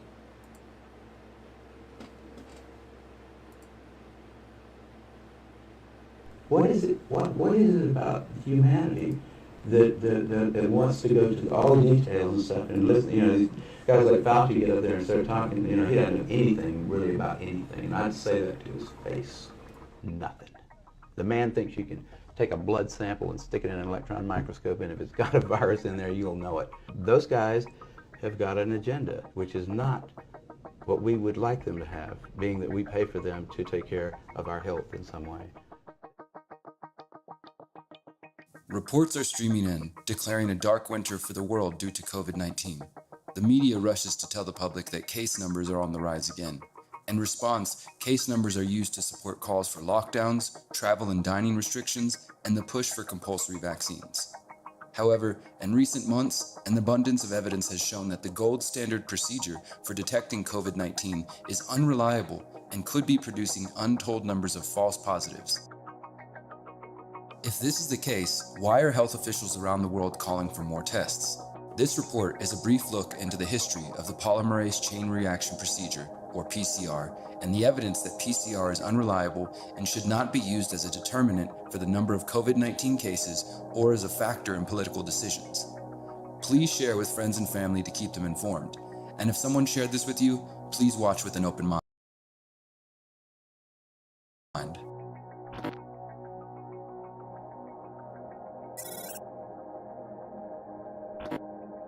In the months since the COVID-19 panic began, health authorities around the world have encouraged the public to get tested to help track the spread of SARS-CoV-2, the strain of coronavirus that causes COVID-19. However, as fear and hysteria subside, the scientific community and the public at large are calling into question the efficacy of the test used to determine a patient's status.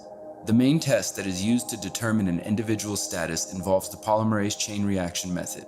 This incredibly sensitive technique was developed by Berkeley scientist Kary Mullis, for which he was awarded the Nobel Prize in Chemistry in 1993. The PCR method amplifies a small segment of DNA hundreds of times to make it easier to analyze.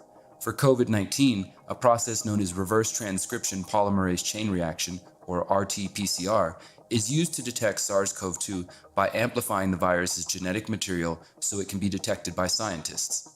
PCR is sometimes described as a technique or a process, but for simplicity, we will refer to it as a test.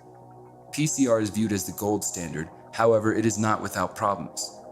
PCR amplifies a virus's genetic material, and then each sample goes through a number of cycles until a virus is recovered. This is known as the cycle threshold and has become a key component in the debate around the efficacy of the PCR test. In late August 2020, I attended a press conference in Houston, Texas to ask Houston Health Authority Dr. David Pearce about the concerns of PCR. Dr. Pearce says that when the labs report numbers of COVID-19 cases to the city of Houston, they only offer a binary option of yes for positive or no for negative. But in reality, it comes in what are called cycle thresholds. and it's an inverse relationship. So the higher the number, the less virus there was in the initial sample.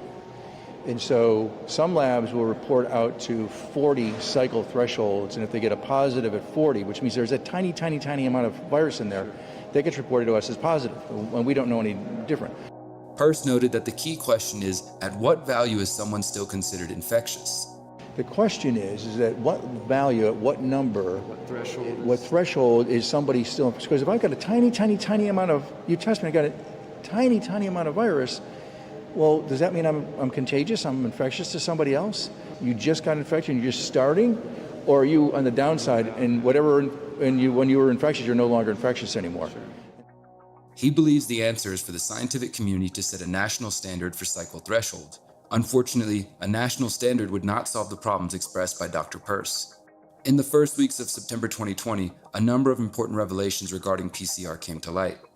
First, new research from the University of Oxford's Centre for Evidence-Based Medicine and the University of the West of England found that the PCR test poses the potential for false positives when testing for COVID-19. Professor Carl Hennigan, one of the authors of the study, said there was a risk that an increase in testing in the UK will lead to an increase in the risk of sample contamination and thus an increase in COVID-19 cases when testing. The team reviewed evidence from 25 studies where virus specimens had positive PCR tests. The researchers state that the genetic photocopying technique used to magnify the sample of genetic material collected is so sensitive it could be picking up fragments of dead viruses from previous infections. The researchers reached a similar conclusion as Dr. David Peirce, specifically stating, quote, "A binary yes-no approach to the interpretation of RT-PCR unvalidated against viral culture will result in false positives with segregation of large numbers of people who are no longer infectious and hence not a threat to public health." Hennigan, who is also the editor of BMJ Evidence-Based Medicine, told the BBC that the binary approach is a problem and that tests should have a cutoff point so small amounts of virus do not lead to a positive result.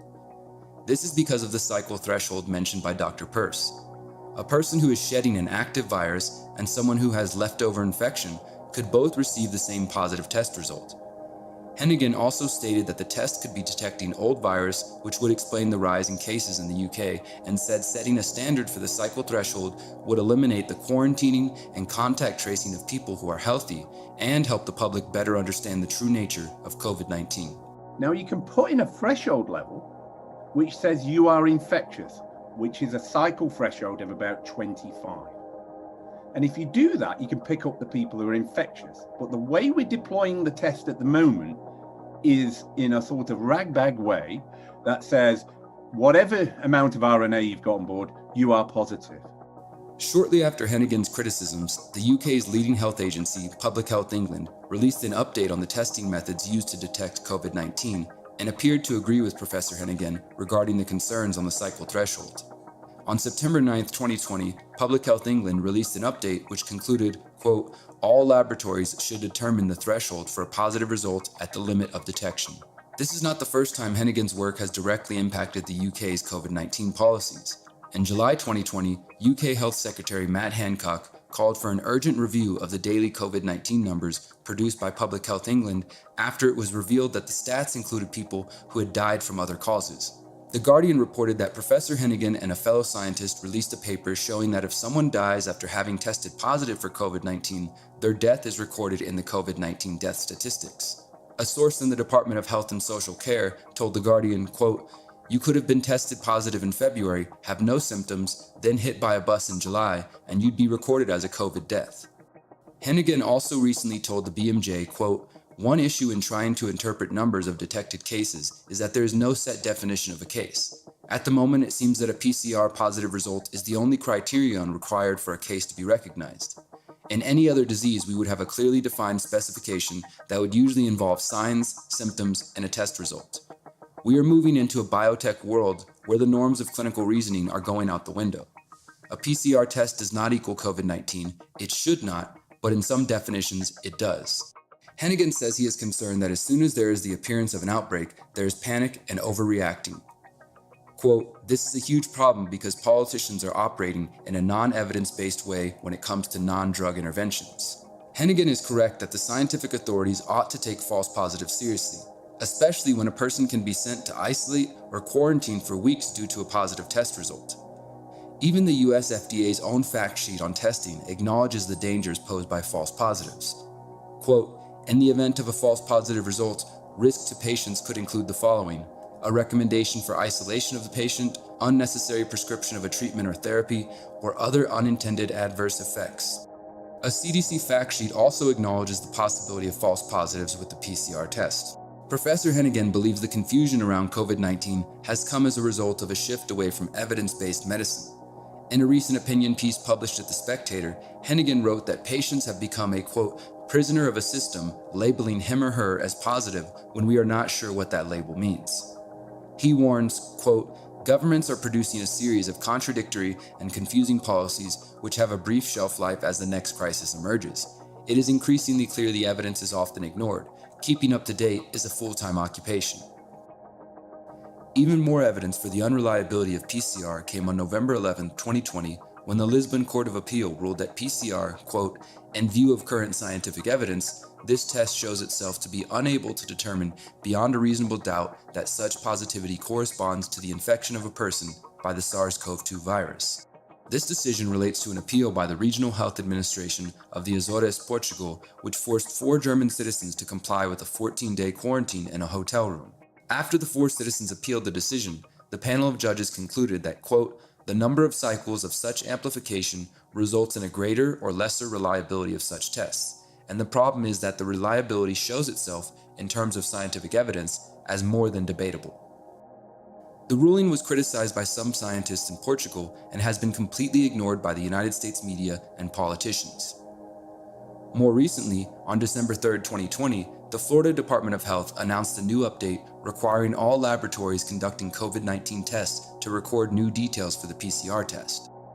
The update notes that all Florida labs are subject to mandatory reporting to the Florida Department of Health, including for PCR, other RNA, antigen, and antibody results.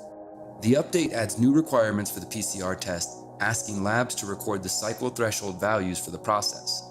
The Florida Department of Health document states, cycle threshold values and their reference ranges, as applicable, must be reported by labs to the Florida Department of Health. On December 14th, the World Health Organization posted a notice on their website warning that PCR may not be entirely accurate for detecting SARS-CoV-2. The World Health Organization memo admits that using too high of a cycle threshold will likely result in false positives. Quote, users of RT-PCR regions should read the instructions for use carefully to determine if manual adjustment of the PCR positivity threshold is necessary to account for any background noise which may lead to a specimen with the high cycle threshold value result being interpreted as a positive result. The design principle of RT-PCR means that for patients with high levels of circulating virus, viral load, relatively few cycles will be needed to detect virus, and so the CT value will be low. Conversely, when specimens return a high CT value, it means that many cycles were required to detect virus. In some circumstances, the distinction between background noise and actual presence of the target virus is difficult to ascertain. The fact that the Florida Department of Health and the World Health Organization is taking this step is another sign that an increasing number of health professionals and regulators are questioning the accuracy of PCR. Unfortunately, both of these stories have been ignored. As noted earlier, this incredibly sensitive technique was developed by Berkeley scientist Kary Mullis, for which he was awarded the Nobel Prize in Chemistry in 1993. By the mid-1990s, Mullis had become skeptical that PCR was able to detect HIV and made several statements toward the end of his life indicating that he believed the technique was being improperly used by researchers. How do they misuse PCR to estimate all these supposed free viral RNAs that may or may not be there? I think misuse PCR is not quite. I don't think you can misuse PCR. No, the results, the interpretation of it. See, if you can say, if they could find this virus in you at all, and with PCR, if you do it well, you can find almost anything in anybody. It starts making you believe in the sort of Buddhist notion that everything is contained in everything else, right? I mean, because if you can amplify one single molecule up to something that you can really measure, which PCR can do, then there's just very few molecules that you don't have at least one single one of them in your body, okay? So that could be thought of as a misuse of it, just to claim that it's meaningful. It is. No, there's very little of what they call HIV, and what's been brought out here by Philpott and Isai already, the measurement for it is not exact at all. It's not as good as our measurement for things like apples. An apple is an apple. You know, you can get something that's kind of like, if you got enough things that look kind of like an apple and you stick them all together, you might think it's an apple. But and HIV is like that. Those tests are all based on things that are invisible, and the results are inferred in a sense. PCR is separate from that. It's just a process that's used to make a whole lot of something out of something. That's cool. But and HIV is like that. Those tests are all based on things that are invisible, and the results are inferred in a sense. PCR is separate from that. It's just a process that's used to make a whole lot of something out of something. Tests are all based on things that are invisible, and the results are inferred in a sense. PCR is separate from that. It's just a process that's used to make a whole lot of something out of something. And HIV is like that. Those tests are all based on things that are invisible, and the results are inferred in a sense. PCR is separate from that. It's just a process that's used to make a whole lot of something out of something. That's what Also, it is. But it's not. It doesn't tell you that you're sick, and it doesn't tell you that the thing you ended up with really was going to hurt you or anything like that. It's just a process that's used to make a whole lot of something out of something. That's what Also, it is. But it's not. It doesn't tell you that you're sick, and it doesn't tell you that the thing you ended up with really was going to hurt you or anything like that, in a sense. PCR is separate from that. It's just a process that's used to make a whole lot of something out of something. That's what Also, it is. But it's not. It doesn't tell you that you're sick, and it doesn't tell you that the thing you ended up with really was going to hurt you or anything like that. As we approach 2021, the public is being told that a dark winter is waiting, with governments and media predicting a rise in cases and deaths. However, it's important that we pause to acknowledge the many concerns surrounding the PCR test before international health authorities crash the economy, send millions into poverty, and threaten civil liberties. We must help the public understand the limitations of the PCR test and the dangers of resting public health policy on such a flawed process. Finally, we must also hold accountable those who continue to promote PCR and refuse to answer these questions or even acknowledge these concerns. We cannot ignore the disastrous results produced by policymakers who failed to heed the warnings about PCR. Thank you for watching. Please share this video with your friends and family.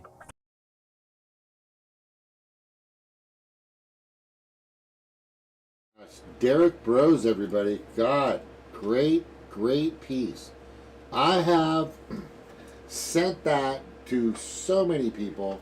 My God, the chat is just blowing up. Thank you guys for hanging around. Now, who was it? The CDC? Wait, the moon's here. Yay, AIDS is very fun. Yeah, at Mark, Jason. Okay.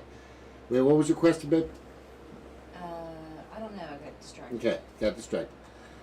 So, to let you all know, it's very obvious that Graham did not do his homework. And I don't think he does. I mean, I love that kid. He's doing a great job.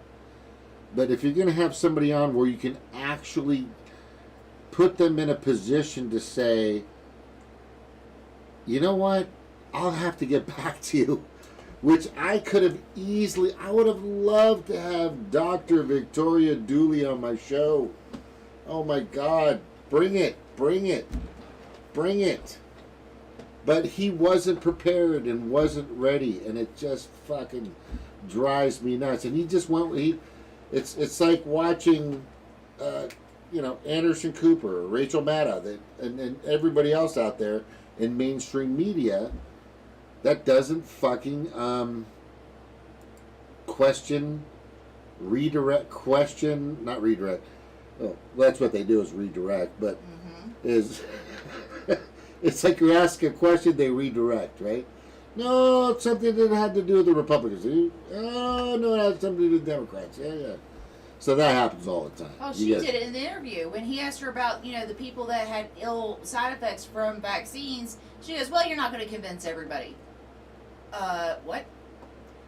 Like, that's not an answer. That's not an answer, right? And she says, I am good at convincing people to to do things. And I clearly stated that that's not your job, is to convince people to do things. Your job as a doctor is to present them with your findings and let the adult make their own fucking decisions. That is how easy your job is, actually. Well, you know, she went, you know, she got a doctorate. I mean, but anyway, there's another one I want to play for you guys. That's a very well done by Conscious Resistance and Derek Bros. God, that kid's amazing. Like to have him on my show sometime. He doesn't really do interviews or hang out with other people. But there is another video I've got to show you guys. Very well done. Let me jump on it real quick. Give me just a second. Give me just a moment. Thank you for your patience. I appreciate it. Thank you for being here. Listen, it's not about, for me it's not, subscribers are okay, likes, whatever the fuck. My goal is just hopefully you'll take my information and show it to other people. I do not ever want anybody to take what they get from Monotalk. And remember, Monotalk is like power, like yin and yang, spiritual. You know, using your words. Use your words. You know, it's very simple. But let me show you this video of Dr. Fauci. Our hero, right? There's so many people out there like, Fauci's our hero. He's our fucking hero. No. He is, it from my perspective, because I've been in sales, I've been in marketing, he is one of the greatest salespeople on the fucking planet. You know, him and Bill Gates make a great, great team. It's just, it's amazing. Now let me just play this. SARS was also flu that we deal with every year, has a mortality of 0.1%. The stated mortality overall of this, when you look at all the data, including China, is about 3%. It first started off as 2 and now 3. I think if you count all the cases of minimally symptomatic or asymptomatic infection, that probably brings the mortality rate down to somewhere around 1%, which means it is 10 times more lethal than the seasonal flu. I think that's what did he just say? Wait a second now. Understand. What did that motherfucker just say? Lethal than the seasonal flu. I think somewhere around 1%, which means it is 10 times more lethal than the seasonal flu. Which means it is 10 times more lethal than the seasonal flu. Which means it is 10 times more lethal than the seasonal flu. Which means it is 10 times more lethal than the seasonal flu. I think. Do you know why you're wearing a mask right now? When you go into just fucking anywhere but your house or your yard, balcony, whatever you live, is because of this piece of shit motherfucker. This this is the biggest lie ever, ever, ever in the history of the world. This is why you went on lockdown. This is why you have to wear a mask. Because that statement, 10 times more lethal than the seasonal flu. If that was the case, we'd be at, I don't know, 10 million, like 20 million people fucking dead. There are 320 plus million people in the United States of America. So 20% of that is what, like 30 million? Like 30, I don't know, just a big chunk of fucking people that should be dead now. That is the reason, one of the many reasons, actually, that's the biggest reason, is as soon as that happened, automatically government said, hey, you know, corporate government kept going along with the fucking narrative and locked us all down. It has. They were already going. They were already going to do this. This was already going to happen. This is like I've always said. This is part of the fucking script. The script is already here. It was in place a long time ago. It was in place a long fucking time ago. A long, long, long ass time ago. How's everybody in the chat? I saw a few new people. The moon is here. Remember the risk group that has meant to protect yourself. Less wear. Oh, who's that? That's somebody's promoting the mask wearing. If you are a member of the risk group, buy a hazmat to protect yourself. Less wear face masks to slow down the spread of. What the fuck? Well, see, that's what I was saying. If you're immunocompromised, if you're elderly, extremely young, No, okay, I get it, like I get an it. infant, All right, or you have other, severe comorbidities, Then I get it. Then That makes yes, great you sense. have to protect Of yourself course. just like you would during a Of normal flu season. Of course. You would you have to be extra careful when you are susceptible to certain illnesses. Of course. Of course, yes.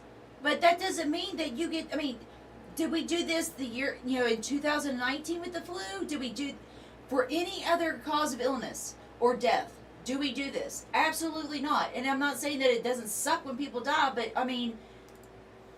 we're expected to act differently with this. We're expected to act differently because they told us to act differently. See you, sorry. Okay. I can see you, but they can't see you. So you're not going to be seen. Okay. All right. Let me go to something else and show you something that I... Hold on. Go ahead. Wait. Let me get on camera. Give me a second. Get camera. Since I got to be on camera and talk. No, I'm not saying you have to be. I'm just saying... Okay. Well, I had a question for you because based on what I've seen from the PCR test, right? Right. I think this is absolute insanity that we've trusted these tests for so long. Yeah, they're off. Okay, so okay. Let me see how to put this. Let me see. Okay, I have a question. Okay. Ask them. Ask the guys in the chat. Okay, but I'm going to ask you when you come back. Okay. Where'd my video go? Okay. Hello. So, based on what I've seen about the PCR test, it will, come up positive if, for several different factors, right? Like if you have a bacteria or another virus, if you're under severe stress, a lot of different things can impact this testing and make sure that, and make it come out positive, right? So my question is the way I see it is it's like a pregnancy test, right?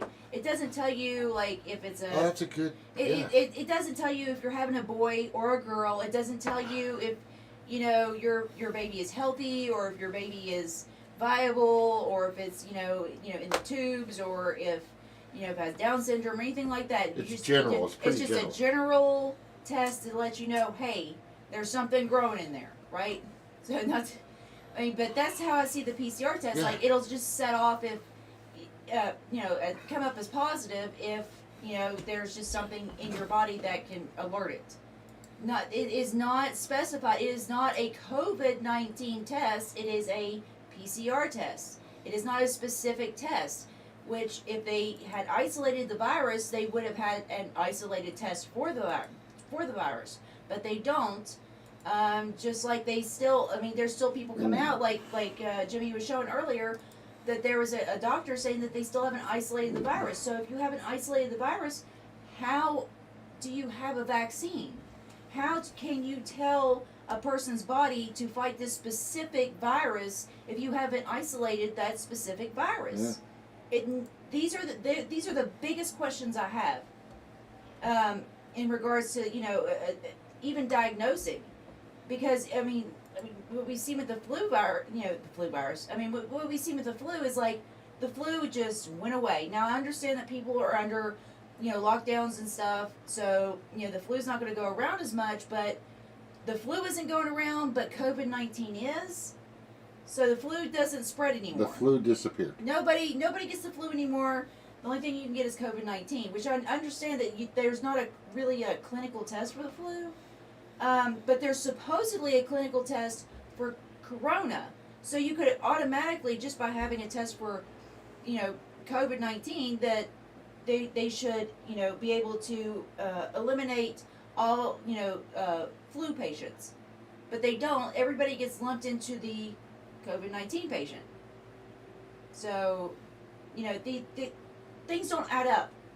And I've learned, at a very young age, when things don't add up, that's probably because we're being bullshitted. And we're being bullshitted about this. Not that it doesn't exist and that it's not deadly to certain people. I mean, my mom had it, and she has a lot of health problems, which made it very difficult for her, right? So it can hurt you if you do have those things, like I was saying earlier. But the thing is like the majority of us, why are we all under lockdown? Why didn't they care about those people in 2019? They didn't, because there's an objective to this one. There's an objective behind this, and not to mention the fact that we could get into the whole Bill Gates Wuhan clinic and all that stuff, but that's another box of worms we could get into. But just specifically on the PCR test, it does not diagnose COVID.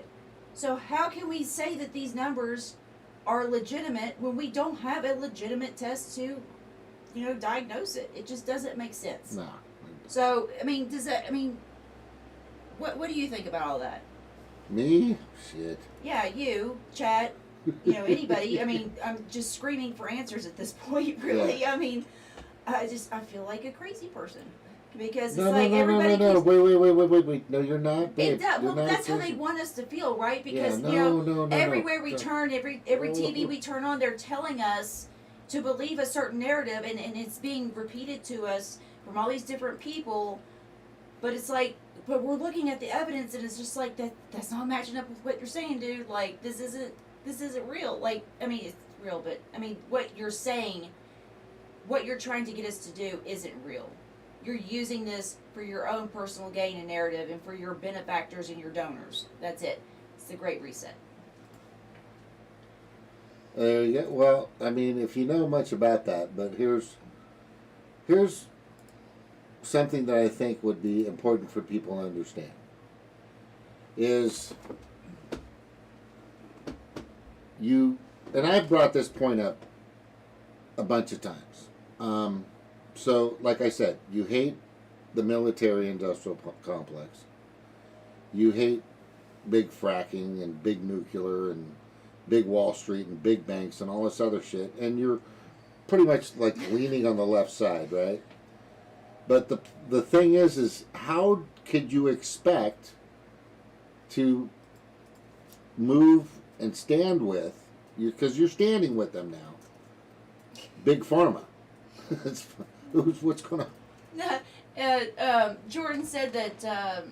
Lot? Yeah, Jordan Lott. He's awesome. Where'd it go? Hey, Chris Cole's here. Yeah, Jordan said that Dr. Fauci looks like Howie Hawkins' evil twin. Oh my God, that's perfect. They might be separated at birth. We don't know. That's perfect. Here it is, right here. I got the picture up. So right here. So this is recent, and you have this gentleman who is, okay, what the fuck just happened to that? Who was the guy that said that the virus was spliced with like HIV or? Luc Montagnier. Yeah. Luc Montagnier is a Nobel Peace Prize winner who worked on the AIDS situation. Not Peace Prize. A Nobel Prize winner, who said that it was made in a lab. But here's the thing. If it was made in a lab, and they know what it consists of, why would they say this? And this was last month, where, what was that lady's name that was doing the interview that the guy said they didn't isolate the virus? It's from Nightly News. Remember, if anybody knows who this woman's name is, because we tried going on we tried to find the video for it. We couldn't find the video. Yeah, it's gone. Really, I went all through Nightly News. We couldn't really figure out who she is. Yeah. We think Kate I have an idea. Yeah, Kate. I think that is her. But it's very simple. she asks a very simple question. Why hasn't the data not been shared? And they're sharing this, a year after the world's first coronavirus lockdown, right? Nightly news, right? And he says his fucking answer is they didn't isolate the virus. They didn't isolate the virus. Was that at that point or at that time? So I'm a little confused, not confused, but I'm a little hesitant to say that's what he said to make that the mark for now. Meaning, did that happen in the very beginning? Did that happen at some point? So that's why I'm looking for that video. But why would they make a vaccine if they haven't isolated the virus? I mean, when you make a vaccine, you've isolated the virus. And I'll bring up a name, and I know people know this name. Andrew Kaufman.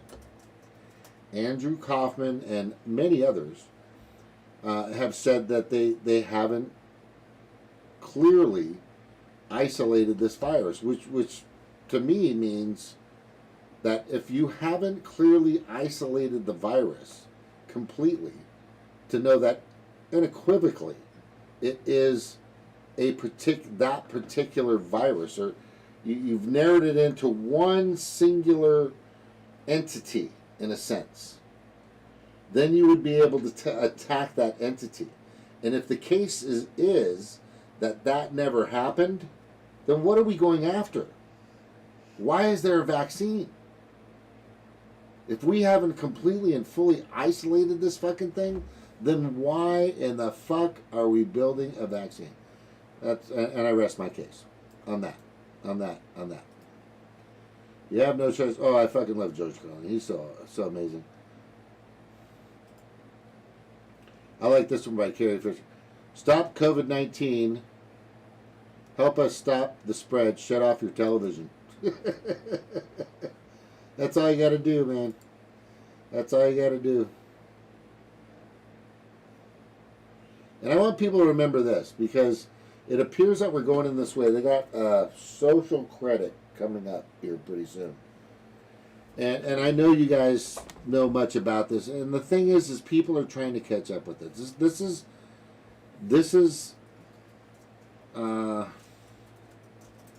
This is what boggles my mind. Is we are actually, in many cases, if you follow the business model, if you follow the processes, if you follow the protocols, the laws, the mandates, the whole 9 yards, China America is like fucking right here. It's like here. And that's where we're at, in my professional opinion. So, just to let you know, I think this was January 30th. I clearly indicated and stated some information, and I'm not going to go too deep into this, but I'm going to just try to sum it up.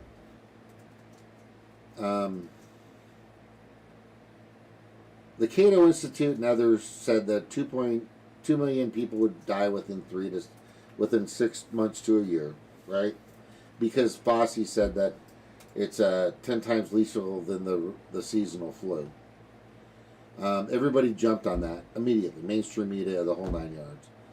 And then we start to see, if we look back, the amount of deaths of people that are dying per year. So if you go to 2013, 14, 29,000 people increased. The increase is about 1.2%.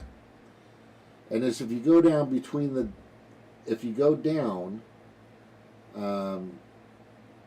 let me see, from 1227, the deaths were at 2,851, 438.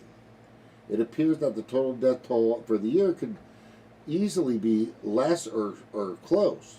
And there were a lot of people bringing up this information. There were a lot of people going, wait a second. Shouldn't we have like an additional 400 or 300,000 more deaths for the year? I mean, remember you guys said it was going to be like 2 million within 6 to 12 months? What the fuck is going on? I mean, I mean, did Trump do that good of a job, right, and protect that many people? I mean, it kind of goes in his favor, right? So,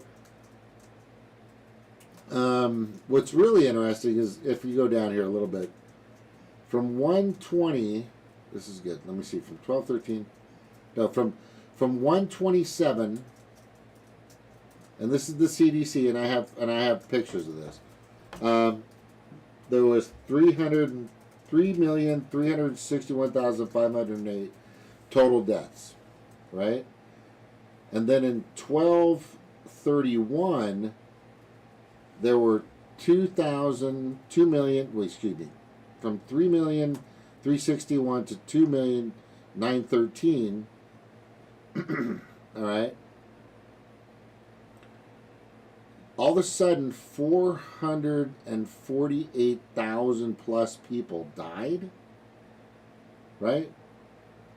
In the month of January in 27 days? Is that what you're trying to say? How was that not the biggest fucking piece of information out there?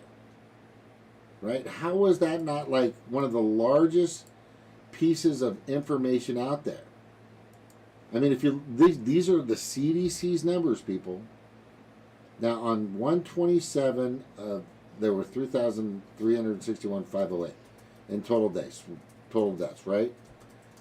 In 1231, so within that month, not a full month, 448,000 people, 368, and the average that usually dies per month is probably about 270,000 people.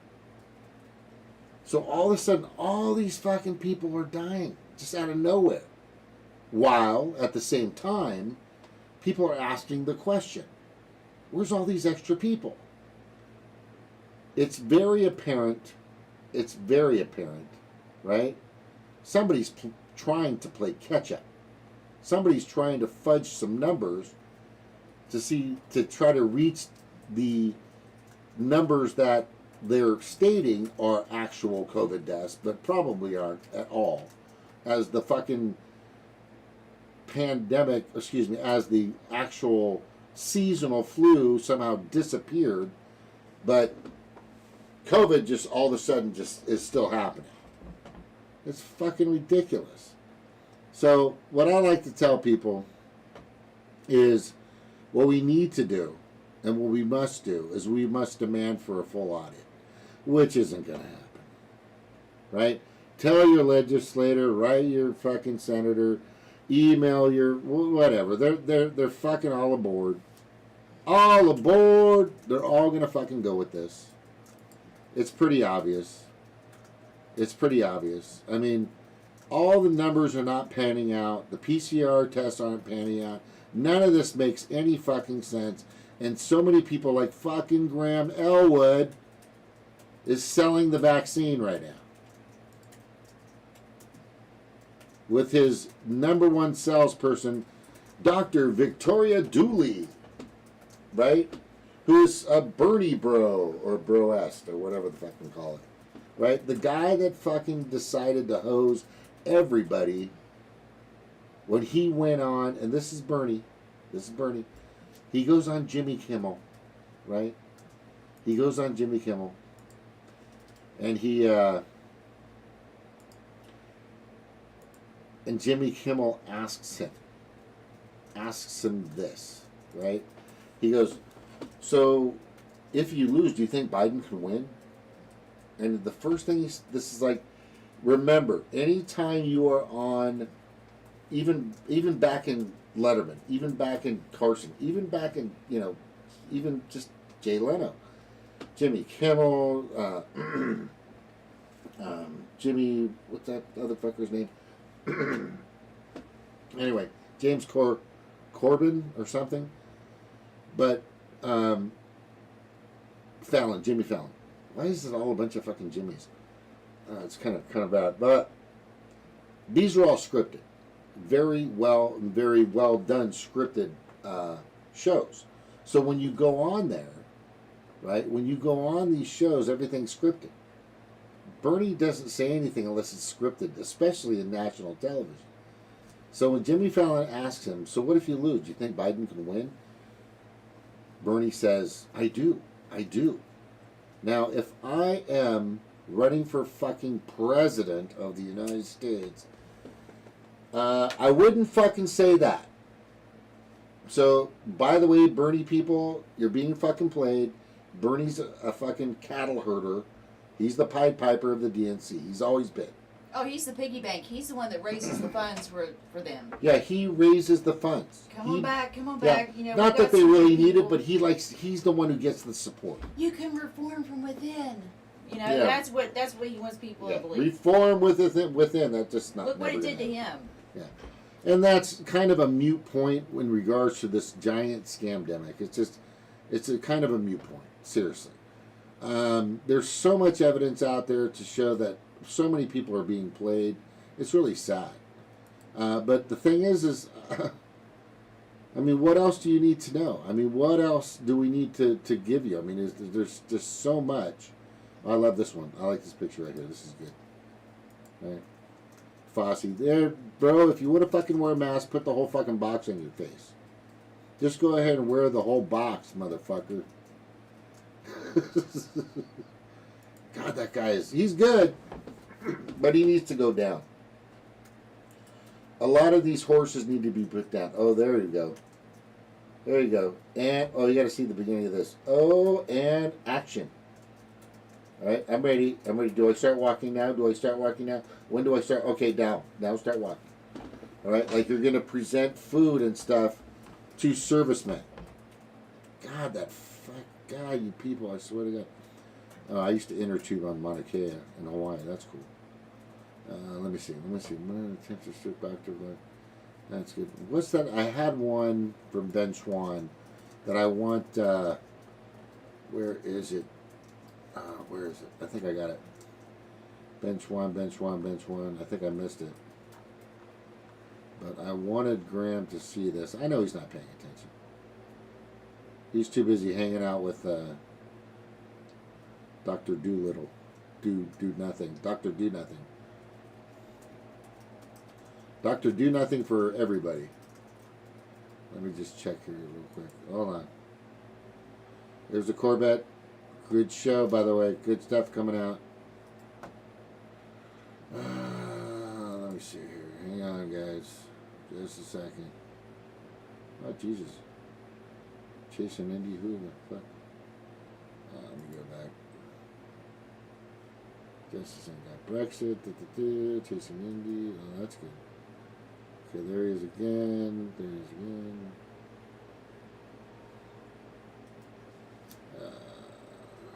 God, where was that?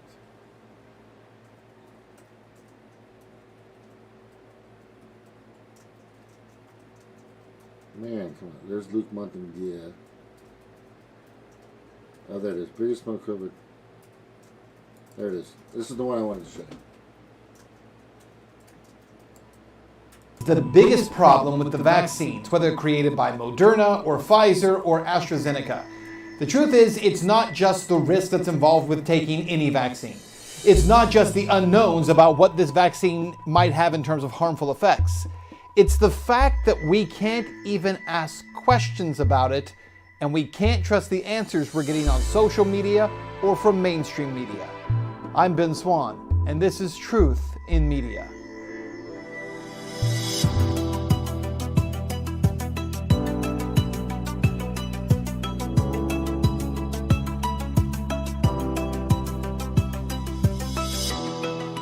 Hey guys, welcome to the show, and I just want to talk today about this new vaccine from Pfizer and Moderna that's been making the rounds. Of course, you've probably seen a number of healthcare professionals have been given these vaccines with very strange side effects, including one nurse who fainted shortly after taking it. Of course, the fact checkers on Facebook, they immediately dismiss that as, oh, this woman has a condition that causes her to faint when she feels pain. That's why she collapsed. We have others who have taken the vaccine and immediately had anaphylaxis as a result of it. In fact, I want you to see this very latest story. A doctor in Boston with a shellfish allergy developed a severe allergic reaction after receiving Moderna's coronavirus vaccine on Thursday, the New York Times reported on Friday, citing the doctor. Dr. Hossein Sadrzadeh, a geriatric oncology fellow at Boston Medical Center, said he had a severe reaction almost immediately after being vaccinated, feeling dizzy with a racing heart, the New York Times reported. It is the first severe reaction linked publicly to Moderna's vaccine, which is in its first week of a nationwide rollout. So for the very first time, there was an anaphylactic allergic reaction to Moderna's vaccine, which had just begun its nationwide rollout.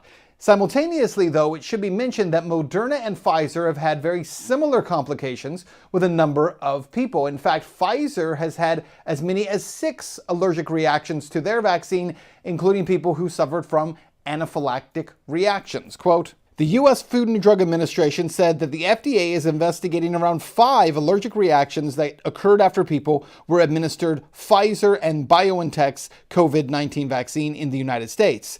The first worker, a middle-aged woman, had no history of allergies, had an anaphylactic reaction that began 10 minutes after receiving the vaccine at Bartlett Regional Hospital in Juneau on Tuesday.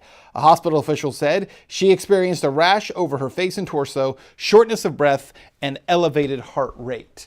Now, what's fascinating about this is that we're being told over and over and over that the vaccine is absolutely necessary, and at some point, everyone's going to be required to get it.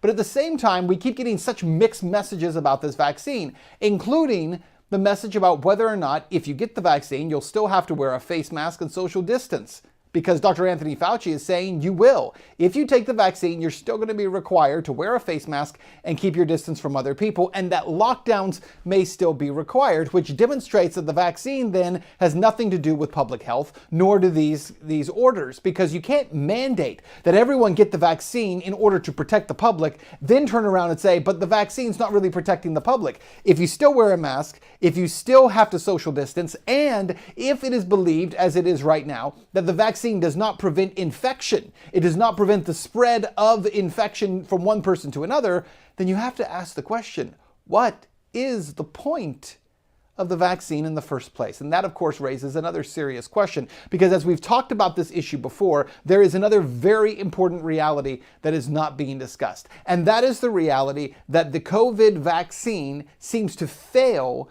in its basic promise of being able to end the coronavirus pandemic. It does not seem to do that on any level. So then you have to ask this question, then why get it in the first place? Why would anyone take a vaccine for a disease or a virus that has a 99.98% survival rate if by getting the vaccine it doesn't prevent infection, spread of the disease, does not force the end of mask wearing, and does not end the lockdowns? What is the point here? Now, something else that's fairly interesting that I was shown the other day from a whistleblower in Maine who works as an EMT. And EMTs in Maine many of them are deciding to not get this vaccine. But as a result of that, they're being forced to sign a waiver. And I want to read to you some of what's on this waiver. Maine EMS declination of COVID-19 vaccine for public safety professionals. Maine CDC, Maine EMS, and MDPB recommend that I receive the COVID-19 vaccination to protect myself, my patients, clients, my colleagues, and others in my community. I acknowledge that I am aware of the following. Please read an initial next to each statement. COVID-19 is a serious respiratory disease. As of December 16th, over 300,000 people have died in the U.S., and there have been over 60 million people confirmed with cases of COVID-19. COVID-19 vaccination is recommended for me and all other public safety professionals to protect our colleagues and the communities that we serve from COVID-19, its complications, and death. If I contract COVID-19, I may remain infectious for 10 days or more. During this time, I shed the virus and can transmit COVID-19 to my family, colleagues, and people we serve. If I become infected with COVID-19, even if my symptoms are mild or non-existent, I can spread COVID-19 to others. Symptoms that are mild or non-existent in me may cause serious illness and death in others. I understand that it is impossible to get COVID-19 from the COVID-19 vaccine. I understand that this vaccine has undergone rigorous trials, testing processes that met all the U.S. FDA requirements for issuance of an emergency use authorization. I understand that receiving this vaccine will be essential in establishing herd immunity and eventually moving back to normal processes.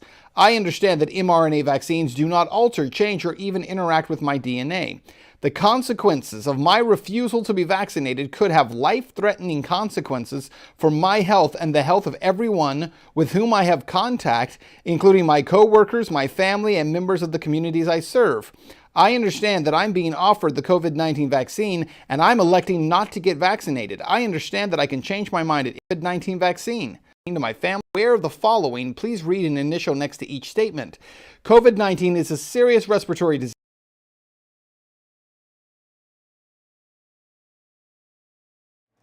This is insanity. If you sign this, it's like saying, why don't you stab me in the fucking chest with a fucking knife, with a butter knife. That's what this is saying. You know what? Take that knife and stab me because I'm just signing my fucking life away. This is what you sign when you take it. You know what? And what's sad is Graham had the person selling this, not only selling the vaccine, but selling this form. That's what really gets me, is because this declaration of COVID-19 vaccine for public safety professionals, they have to, if you have to sign this form. There is a form that you have to check off, and sign to totally, absolutely give your rights away. Totally and absolutely, yes, sucker. Exactly. No, I mean, I have a question. Look, here, we've got the moon in here, in the chat, saying a lot of stuff. No, it's and okay. Look, It's okay. And look, can I just address this, please? Because, Go ahead. Yes. I want to have a discussion. Nobody here wants to be ignorant or stupid about anything. Yeah, but we have done a lot of research about this, and to question what the supposed authorities are saying when it comes to the media and our government, who have done nothing but exploit us and use us for their own benefit with total disregard to our health and safety. We have every single right to question what they are saying. And based on the facts, we have these questions. We are pointing out inconsistencies and flaws in what they are saying and doing. So if you want to say something constructive, and if you have information, we are more than willing to hear you out. But the thing is being condescending and sarcastic and name-calling, this gets us nowhere. This is exactly what they want us to do. They want us to fight with each other about stuff like this instead of talking to each other and getting to the core issue and the core, true information about things. But if you want to blindly believe what's being told to you, that's fine. I get what you're saying about masks. Masks do prevent things. That's why surgeons wear masks, right? Masks are, they do help prevent the spread of things, right? But you have to have the right mask. It has to fit correctly. You can't just wear a bandana over your face. You can't have a loop mask. It has to go around your head. It has to be a very specific N95 mask, which nobody's wearing. Nobody is wearing that mask. Simply putting a face shield on it is not going to do that. You have to have the proper mask in order to keep yourself, safe from whatever virus or bacteria it is that you're trying to filter out. What we're doing right now is not a sterile environment. We're trying to use masks and go out in the general public and say that works. It doesn't. It might help a little bit, but it doesn't help completely. Especially if you have a beard or something like that. It's not going to work 100%. It might be somewhat effective, but it's not going to be 100%.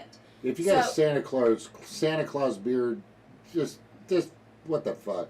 So that's what I'm saying is look, if you have all this information, right, and we're totally in the wrong, then please share with us what you have without being condescending and name calling. I'm willing to hear people out, but you have to be able to hear us out, and I'll listen to you, you listen to me, but this isn't going to work if you're just going to be in here and like that. Look, it's either you get labeled as a troll and you're gone, which we're starting to you know. If you just want to look down on somebody, then go somewhere else. Yeah, but no, but either you're a troll or you're not. But troll. Oh God, it's weird about trolls because I've turned trolls. I've turned people. Not to go my way, but at least hear what I have to say.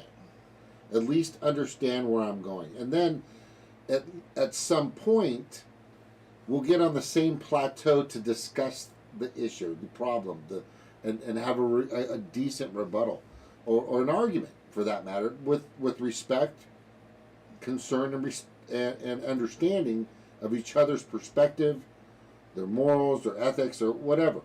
But the biggest thing is we want everybody to know that my only goal is to make sure that the information I provide, or whatever content I'm bringing out, that people can take what I have or give and do their own due diligence.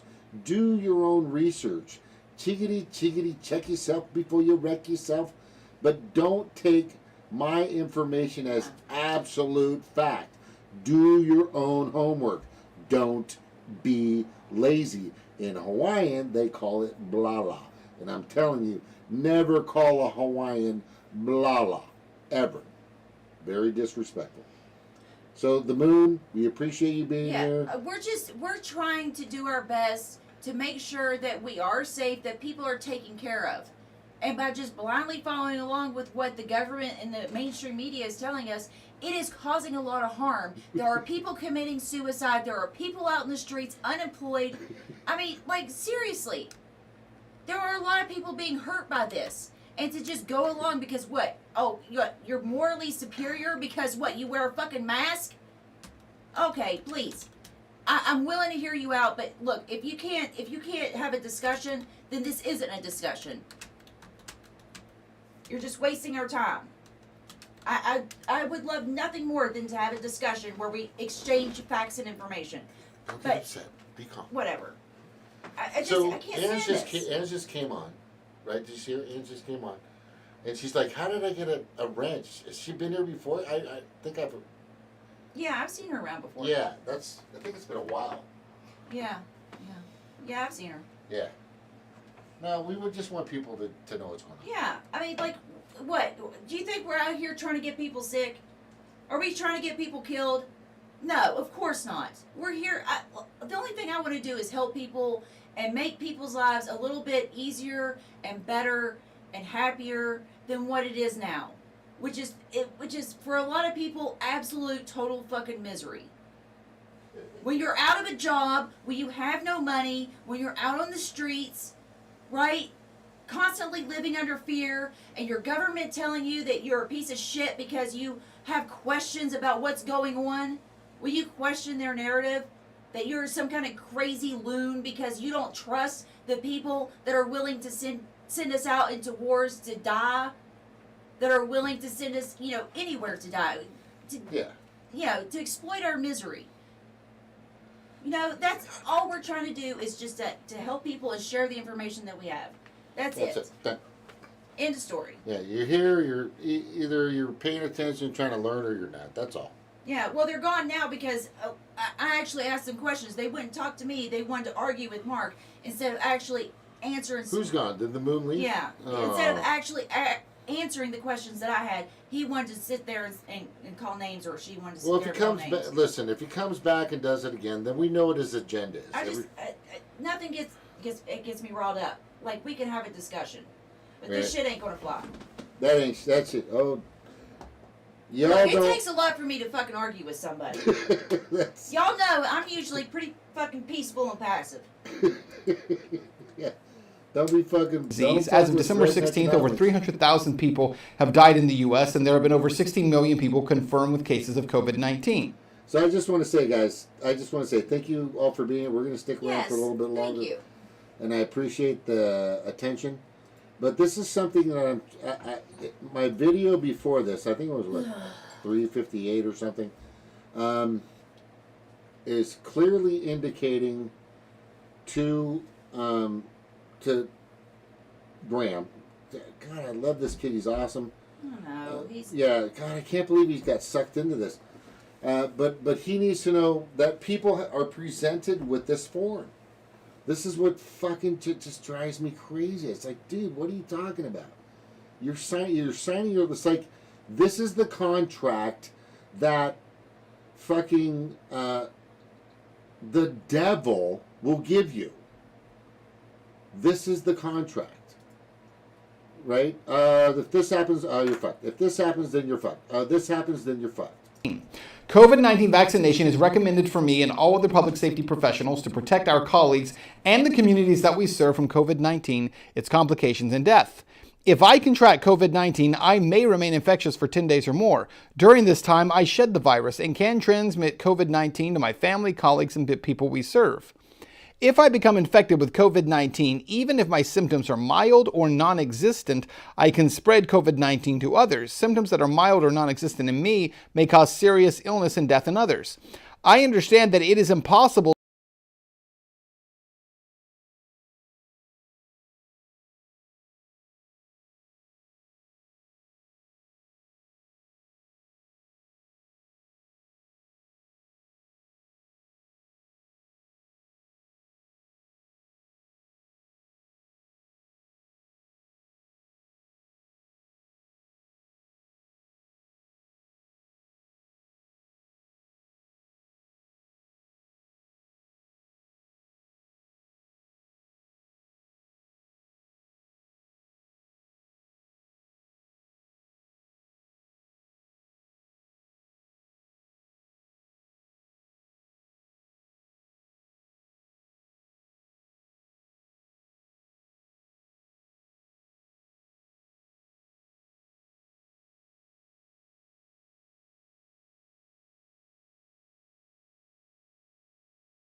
Thank you very much, Chris. I appreciate it. So basically, it's like this, and you will have people that'll come in and say and do things, but for me, my only goal is to make sure that whatever you're hearing, seeing, feeling, touching, whatever your senses are, is thank you very much, Mark.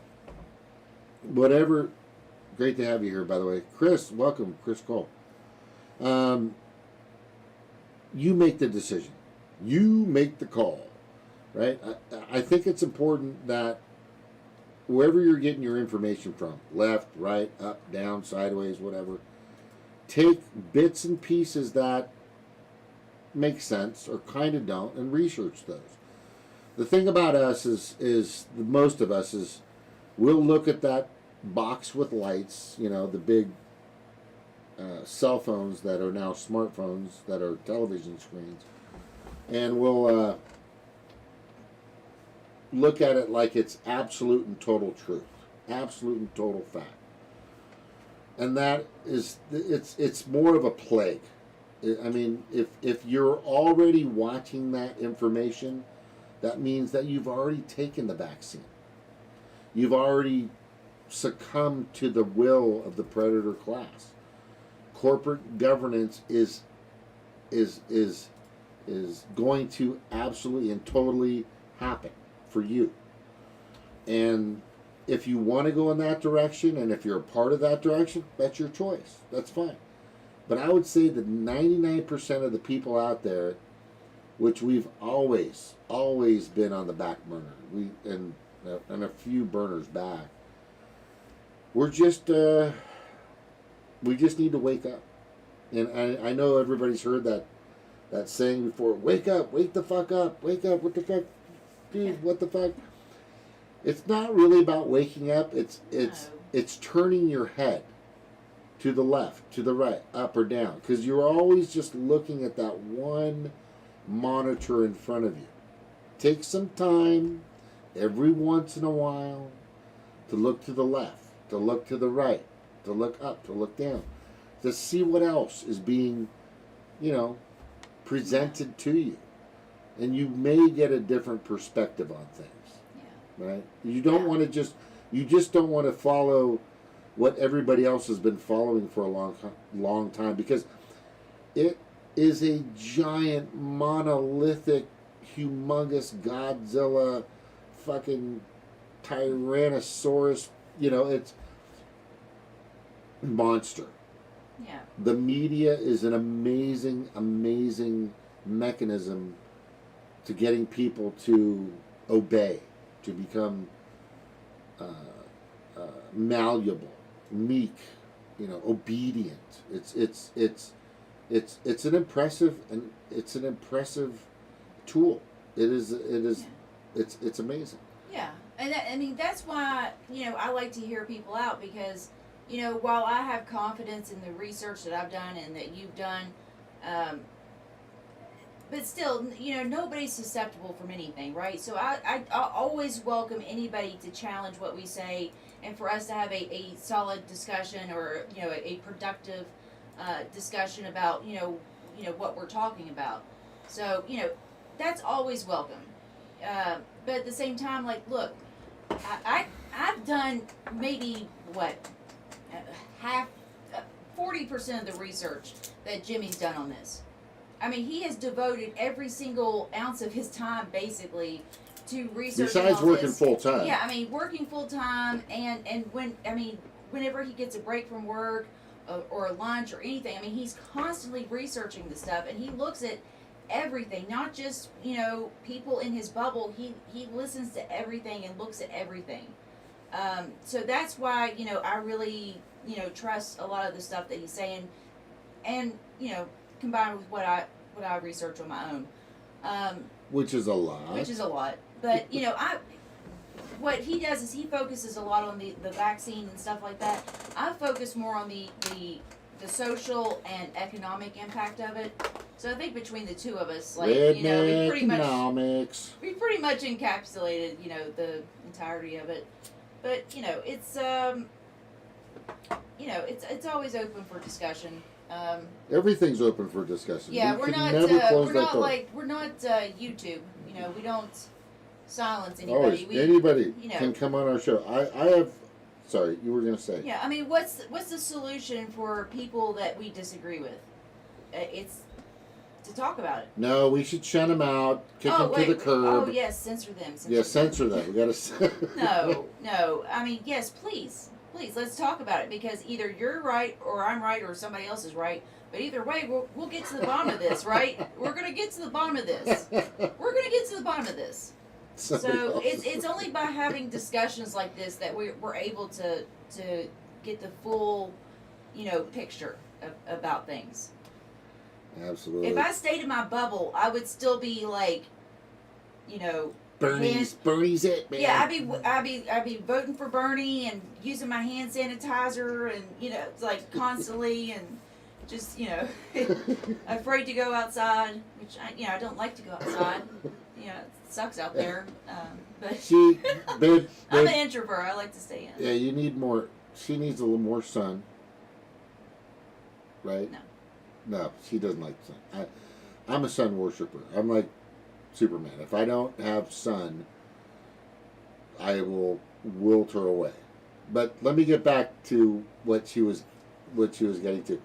There are people, by the way, that are, which I think is very important for me to tell you, that are all fighting for the same thing. Okay, you guys saw that video in regards to Ben Schwann and showing how the devil created, or Satan, whatever you want to call it, this fucking contract of death, right? The contract of death. But there's more. There's another way to go, and other people are just starting to get there, which I think is fucking awesome. And I'll show you real quick.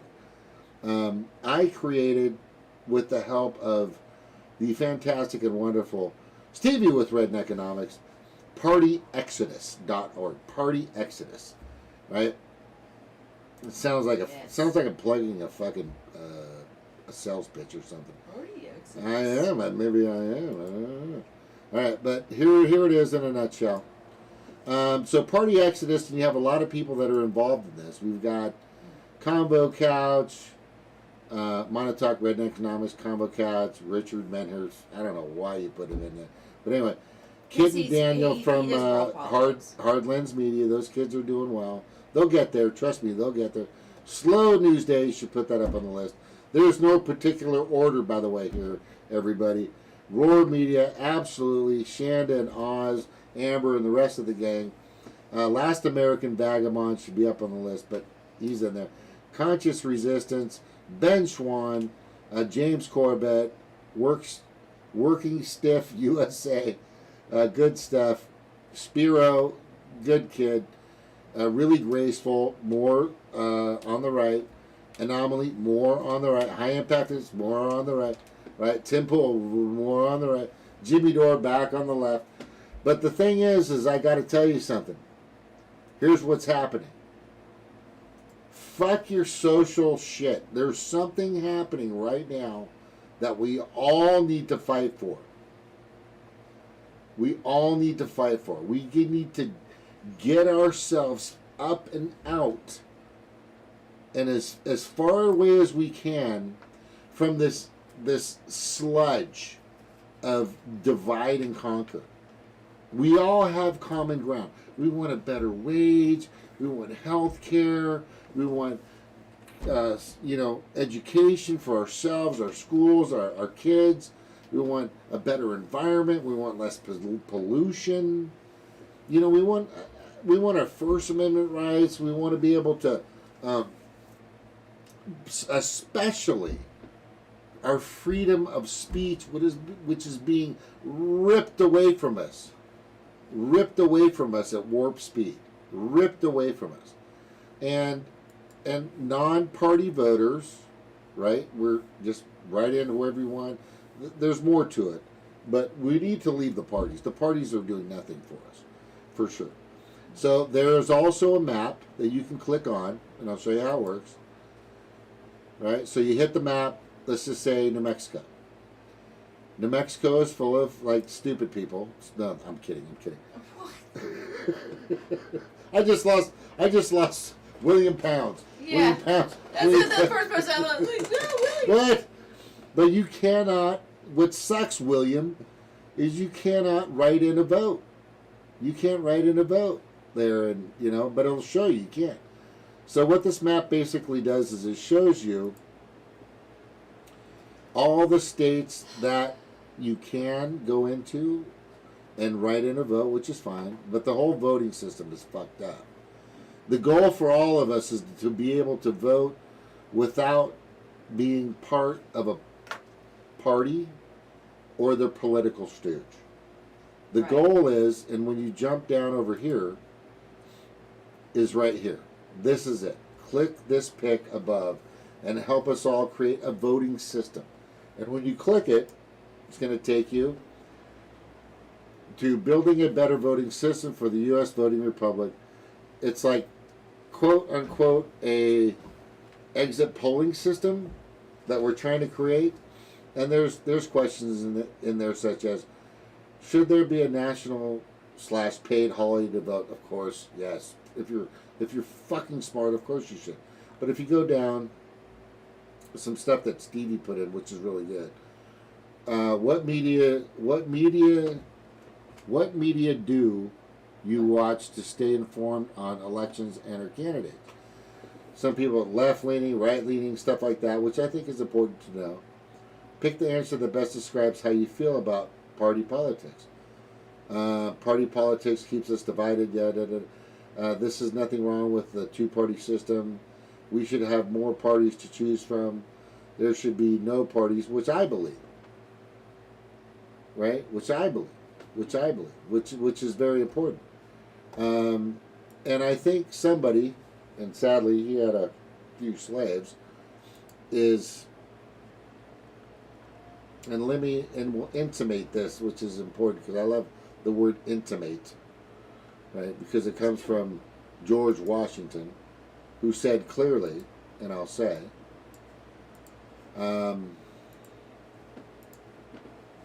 I have already intimated to you the danger of parties in the state, with particular reference to the founding of them on geographical discriminations.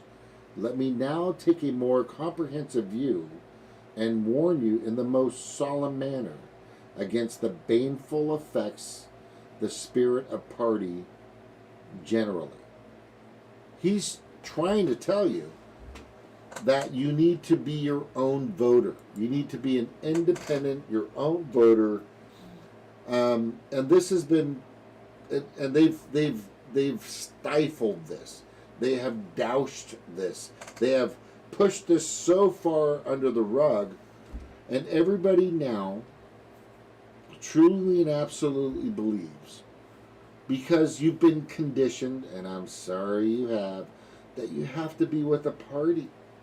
You have to have a political party and their platform, as terribly as you hate it and don't like it, have to vote for that political party's platform, which completely sucks, and their stooge, no matter what.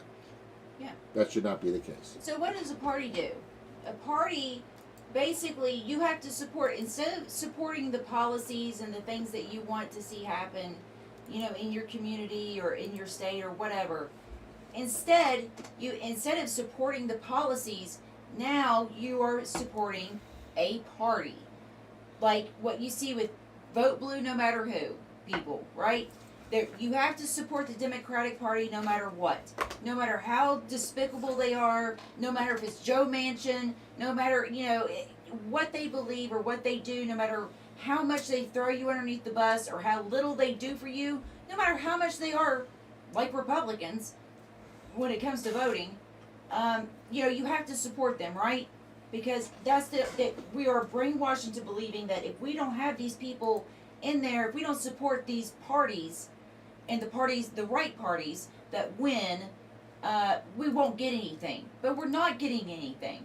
The Democrats have complete control over, Congress, and yet, they nothing.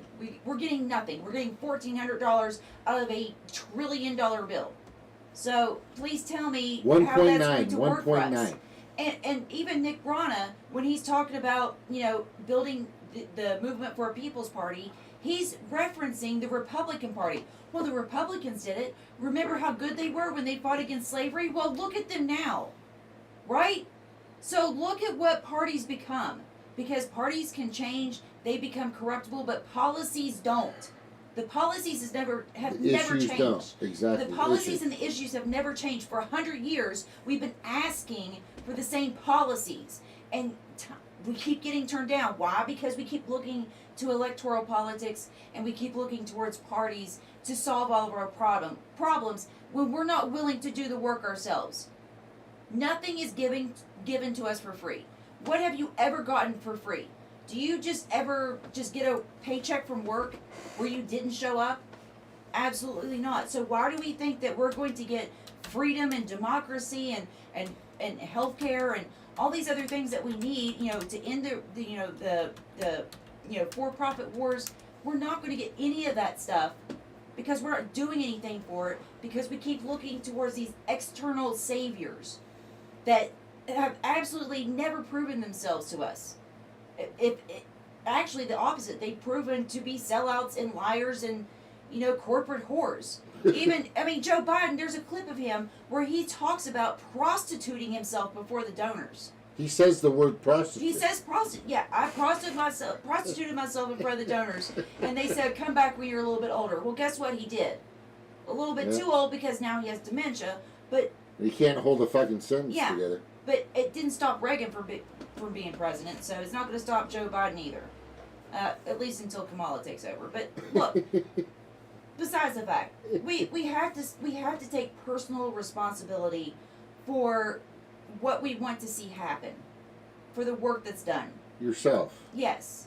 This is all about our own sovereignty. Like, we cannot let these parties and politicians and corporations will it away from us. And that's what they've been doing for years is conditioning us and whittling it away from us and taking a little bit at a time, a little bit at a time, a little bit at a time, to where we're just sitting there and hoping that we get a scrap of something. I mean, I'm tired of asking. I don't beg. That is my one rule. I do not beg. We do not beg. We are better than that. Yeah. We don't have to do that. We are the majority, and technically we are their employers, supposedly, even though I don't think that we put half of them in office. But technically, we are their employers. Do you show up to work and not do your job and fuck around and exploit your employer and still have a job after that? Do you steal out of the register at work if you have a retail job or anything like that? Do you steal out of the if you were a cashier, could you steal out of the register like Nancy does, and then just go sit in the break room all day like and Schumer still have does. a job? No, absolutely not. Like But they McConnell do. does. They do. They do. Somehow. Because we allow it. This is what happens when we allow it. We've been allowing these things to happen. We've been allowing ourselves to be exploited. So, I mean, that's what our website comes down to. It's you taking back your power and you being able to access information and other people. I just made a subreddit. It's You want to put it up? yeah, it's Party Exodus, r/Party Exodus. So it's just a subreddit that you can go on to share information, talk to other people, rant and rave, or share memes or whatever you need to do to connect with other people in order to do what you need to get done. If you want to start a co-op, post it in there. If you want to have a rally for Julian Assange, post it in there. We're trying to reach out and find people that can help support what you're trying to get done. So that's all it is.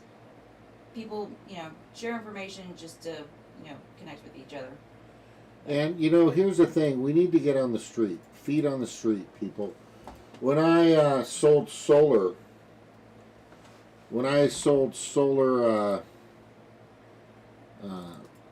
Packages and stuff for people, what I did was go door to door. I'd hit like 60, 70 houses a day. I was thinner, and it was that was a good workout for me. But that's what we need to do. We need to pass out our own flyers. We need to be a campaign together pushing towards our own independent way of life. We need to make sure that our rights are protected constitutionally, which they should be, and that our lives, our livelihoods are absolutely first and foremost on any agenda. Not a super PAC, not a giant lobbying body, not a fucking APAC, not a fucking this PAC or that PAC, or some giant group that's able to infiltrate, in a sense, Congress right now, which is happening. So the goal for non-party voters / Party Exodus is for you to be your own party boss. Your own boss. It's, if you want something done right, like my grandma always said, do it yourself, Jimmy. If you want something done right, you do it yourself. Yeah, I mean, that's why we built it the way that we did. It was so that it couldn't become corruptible. It's not us telling you what you should do or who you should support. It's about, giving people the tools and the information and connecting people in order for us to do what needs to be done. There's no hierarchy. There's nothing to promote. It's just people being able to, have a discussion and Take care connect of with each other. themselves. Yeah, it's about taking back that power. So we're just trying to give people the tools necessary to take back, their own power. Yeah, build your own village, everybody. Yeah. All right, are you ready? Because it's getting kind of late. Yeah, it is. I think we've only been on here for like 3 or 4 hours. So That's all? I mean, my voice is going out. We've been on here for a long time. Kudos to everybody in chat for hanging in there with us. I mean, we're I maniacs. know, I appreciate it. It's good. Listen, everyone, thank you so much for being with us. I can't see you. I'm getting on just a moment. Thank you all for being with us. Thank you for just doing this very simple thing. Reaching out. Yes. To everyone with whatever information they have and dissecting it yourself. Analytical, critical thinking, which George Carlin said, is what they don't want you to know. They don't want you to be. Right? They want you to be meek, malleable, dumb, stupid, and just smart enough to run the machines. Yeah, as long as you can run the machines until they get fucking AI to do it for you, that's what's going to happen. Yeah. But anyway, thank you guys for being here. It's been a pleasure and an honor to have everybody here hanging out with us. And I'm going to leave you with this. All right? I'm going to leave you with this. Very important. Very important. Okay, so right here it shows Nancy Pelosi. It's still scrolling. God damn it, motherfucker. It's still scrolling. I need to stop this. What are you doing? Well, the party bus, babe. It's the party bus. So if you want to keep going in the party bus is going over the fucking cliff. Right? This is before Trump was gone. Why is this? God, I can't fucking click it. God damn it. But anyway, I think you guys get the picture. We don't need no stinking parties. We don't need no stinking parties, man. Remember that. You don't. You just don't. All right, hey. Mark, thank you for being here. Angie, thank you for being here. The Moon, whatever the fuck that was. And others that were here. Who can you remember some of the names that were here? Chris, Mark, Jordan Lott. Get Mark's email. It's right there. Can you grab that, please? I want to send him some information. All right. Thank you, Mark. Bring it on. There's a couple. Have you got? No, we got it. Post it.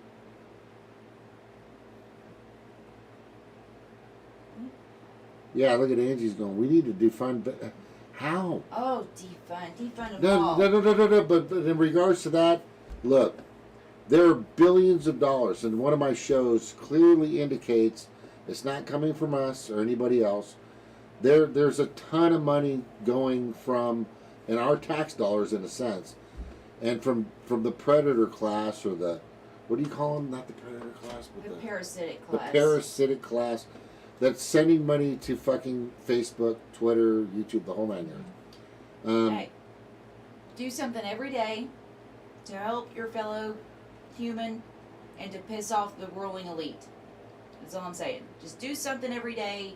Learn something. Reach out to people. And nothing pisses them off more than us working together to unite against them. So do something every day to help somebody else out and to piss them off.